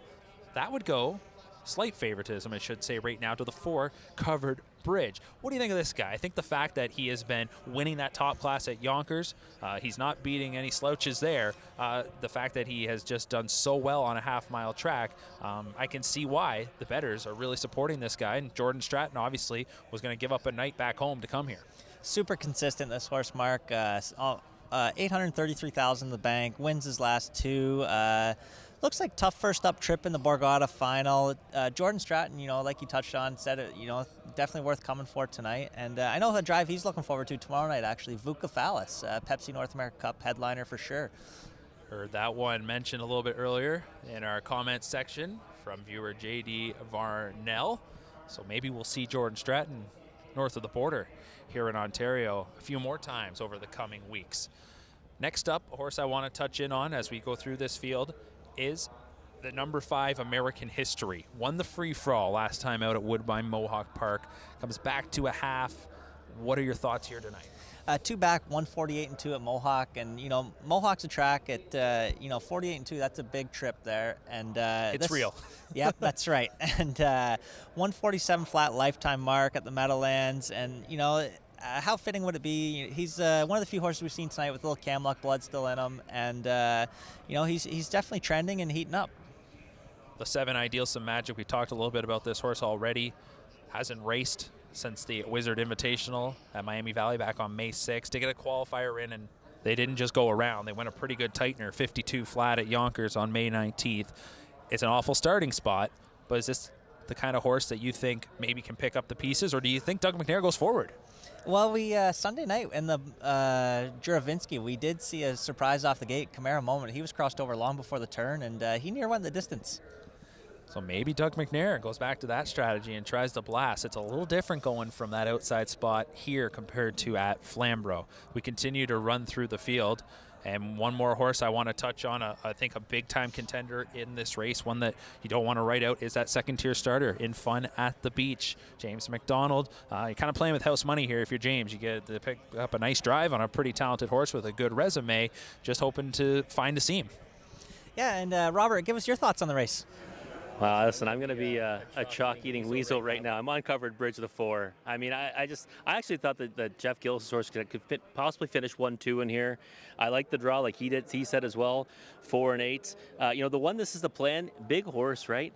The rail's not always the best spot here to blast out for the lead, especially with horses trying to loop around him. I think American History, there's a horse that's in incredible form right now, but kind of a Dr. Jekyll and Mr. Hyde type. So I'm thinking he's going to try to come around them early. I don't know. I'm on Covered Bridge. I think he's super sharp and 6-5. I mean, nothing sexy about that, though. Keep you in here for the time being, Robert, as we get set for the Camluck Classic. Favoritism bouncing back and forth a little bit between the 1 and the 4, but right now 6-5 on Covered Bridge, so the horse players are speaking loud. But we do have a carryover in the super high 5. $9,100 is the carryover. We don't have a super long shot in this field. Our longest shot on the board right now is the 3 Roll with the Flow at 19-1. But is there a horse that maybe of those double digits that you kind of see sneaking in and could make some noise here? You just mentioned the horse, Roll with the Flow. You know why? You heard the interview. Bob was very confident in this one. He thinks this horse is at the top of his game right now. He said that he thought the horse race really good in the Juravinsky, and I think that, with the right kind of trip, especially if he can just kind of save some ground, he can get a big piece of this. I don't know if I put him on top, but I'd use him probably in all the positions underneath and try to get a big number down. I mean, when you got a carryover like this, you've got to look for a big price. You're not going to get, a big payout getting the 2 favorites in the top 2 positions. So I would be using Roll with the Flow in the underneath positions and just hope for the best. Jim, just sticking with that horse for a second, it was a troubled trip at Flamborough, interfered with early in that one, never really got into the hunt, but finished up very well. Do you think because of that, Doug's maybe a little more aggressive to make sure he gets himself in a better spot, doesn't leave it at the mercy of everyone else here tonight, or do you think, again, Bob just kind of takes it and goes with the flow, no pun intended? This is a horse he knows really well, and took down the top class at Mohawk, 149 flat, and it's not too hot here in April, and this is a horse he does have the tools to kind of be a part of this race. All right. Well, with that, the time for talking is over. The gate is in position. Sit back and enjoy it. It's the 2023 Camluck Classic. Sugar Doyle with the call. Lining up, this is the plan. Ronnie Wren Jr., Which Way to the Beach, Travis Cullen, Roll with the Flow, Bob McClure, Covered Bridge, Jordan Stratton, American History, Trevor Henry, Nautical Hanover, Todderborth, Ideal Some Magic, Doug McNair, Treading Spot, Fun at the Beach, James McDonald, $150,000 Camluck Classic presented by Sealster Farms. Here they come. They're off. It's on. Ideal Some Magic is there. American History. This is the plan. Up between pacers. Which Way to the Beach? They're about 40. Bending through the opening turn. This is the plan. Marching. Forend deposits. Which Way to the Beach? In for a 2-hole ride. Away in third. American History. Ideal Some Magic. Looking for a room at the inn. And it might be there. And it might not be. By the quarter in 26-4. This is the plan on top into turn number 2. Which Way to the Beach for the trip in second. Ideal Some Magic's got to rough it tonight. Going to be Park the Route. He's third best on the outside, and that's going to be Covered Bridge in play now on the outside in fourth.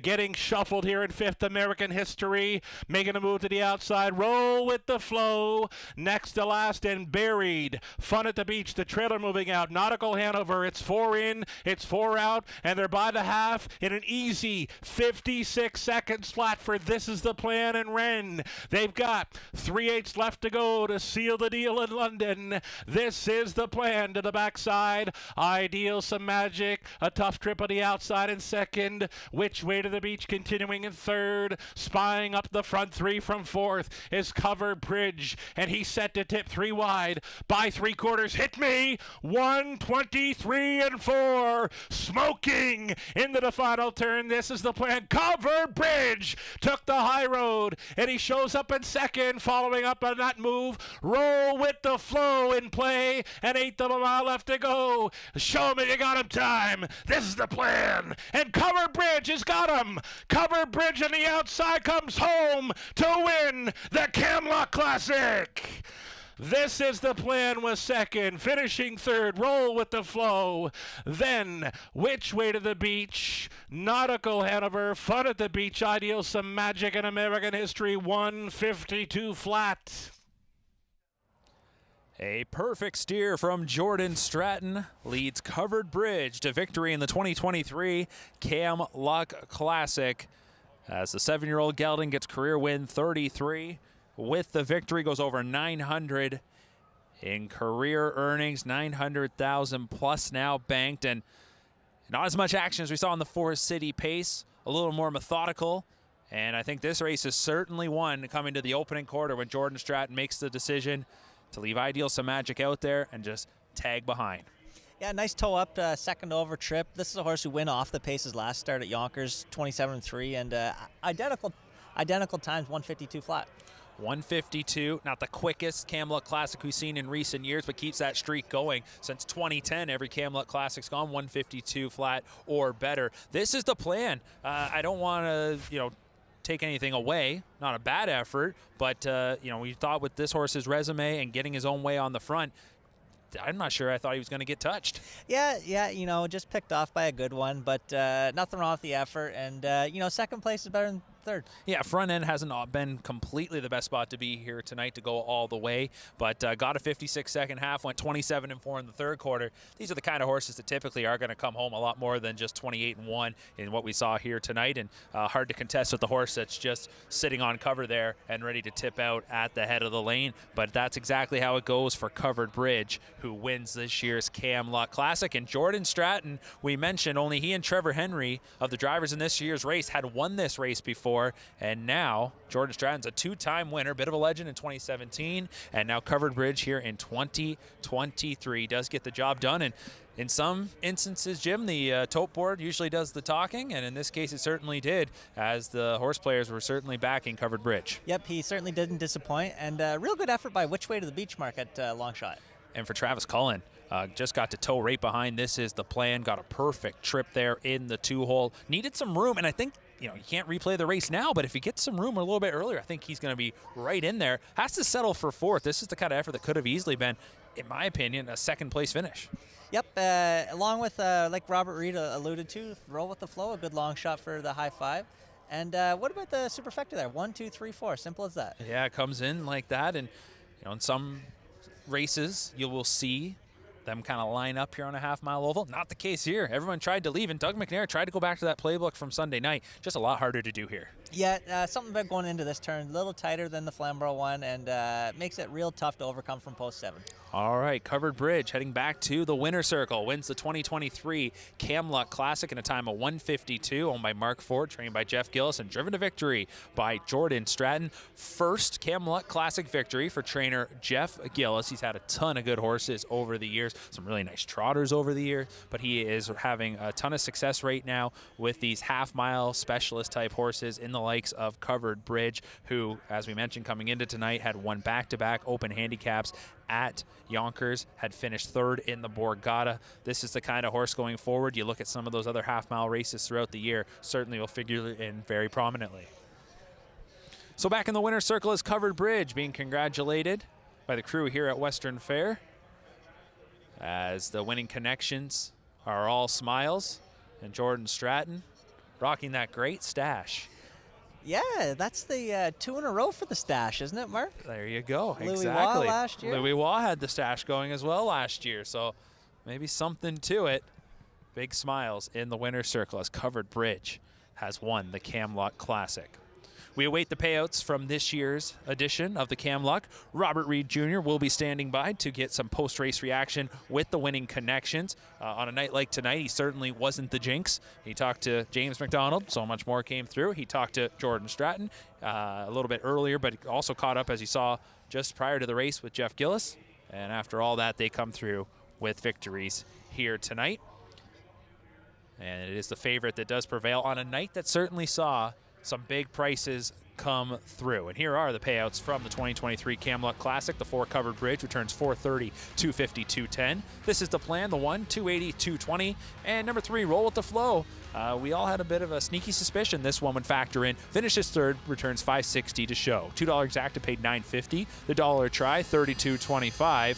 The $1 super high five, over $700.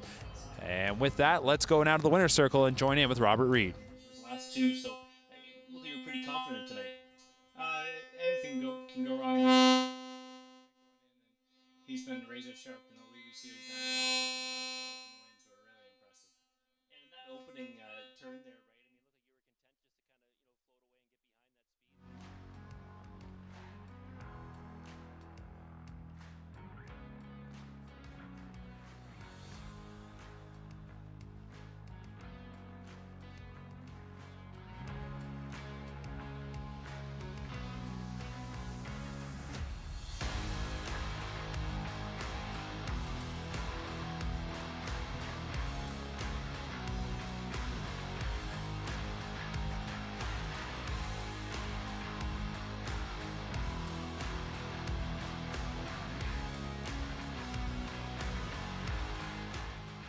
So we apologize, just some technical difficulties as Robert Reed, I can tell you, is catching up with Jordan Stratton. Maybe we'll bring Robert in just a second and find out what Jordan had to say, but I can tell you he is grinning from ear to ear after Covered Bridge takes top honors in the 2023 Camluck Classic. Well, Jim, a fun night of racing, no doubt about it, but you look at a horse like Covered Bridge here, who gets the job done, a half-mile specialist. And I think it kind of bodes well for a race like this in the years going forward. They always get together a great group of horses. Maybe this year, outside of This Is the Plan, it was a triple millionaire. We maybe didn't have that sexy name, so to speak, that horse that you could look at that's going to be in the upper echelon in all the big dances. It's early in the year, a lot of opportunity ahead for these horses, but this is the kind of race, if you got a horse that is a top-notch half-miler, you want to be in. Yeah, but it seems like that Borgata is such a springboard into this race, and these top connections, usually provide a good finish. They bring them over to here to the Camluck Classic. Well, Robert Reed Jr. is making his way back over towards our broadcast location. I'm not sure if he has got a microphone in hand. If he does, maybe we'll just get him right up here on the desk with us for a second, just get his thoughts and find out what Jordan Stratton had to say. Robert, I'll just call you over here for a second. And Robert, come on in right here, right now. All right. Just wanted to find out. We heard you catching up with Jordan Stratton. We were unable to get it here on the broadcast, but maybe you can just kind of share the messages that he was relaying to you. No, he just said that he had ultimate confidence in that racehorse. He's driven to the last 2 victories at at Yonkers, and he thought that if he put him in the right position, he'd be able to win. And the big question I had was at the half, was he concerned? Because, I mean, they shut it down. Yeah. I thought they were just going to keep on rolling. They didn't. And he said he thought that he was still going to go by, and there was no question when he flipped 3 wide, he was going to be the winner. The biggest thing for me was I said, world-class drive, world-class stash, right? I mean, Jordan, the stash strat. We did talk about it. That should be his thing now, I think. And Jim brought up a good point. Back-to-back years for the stash. Louis Waugh last year was rocking You're one. right. I said the same thing. There's something to it. Something to it. Hey, you're right. It was a masterclass drive right there. This is the plan, got his own way, but you just mentioned ultra confidence, and he does deliver. So that's going to do it here from the Camluck Classic. Thanks to our entire crew. Robert, great job inside the paddock and in the winner's circle. Jim, hopefully you enjoyed your maiden voyage with us here at COSA-TV. It was a blast. We appreciate you jumping in. Well, for everybody behind the scenes, led by Curtis McDonald, we thank you for tuning in to the Camluck Classic here from the Raceway. I'm Mark McKelvey, wishing you a good Friday night. We'll catch up with you again very soon.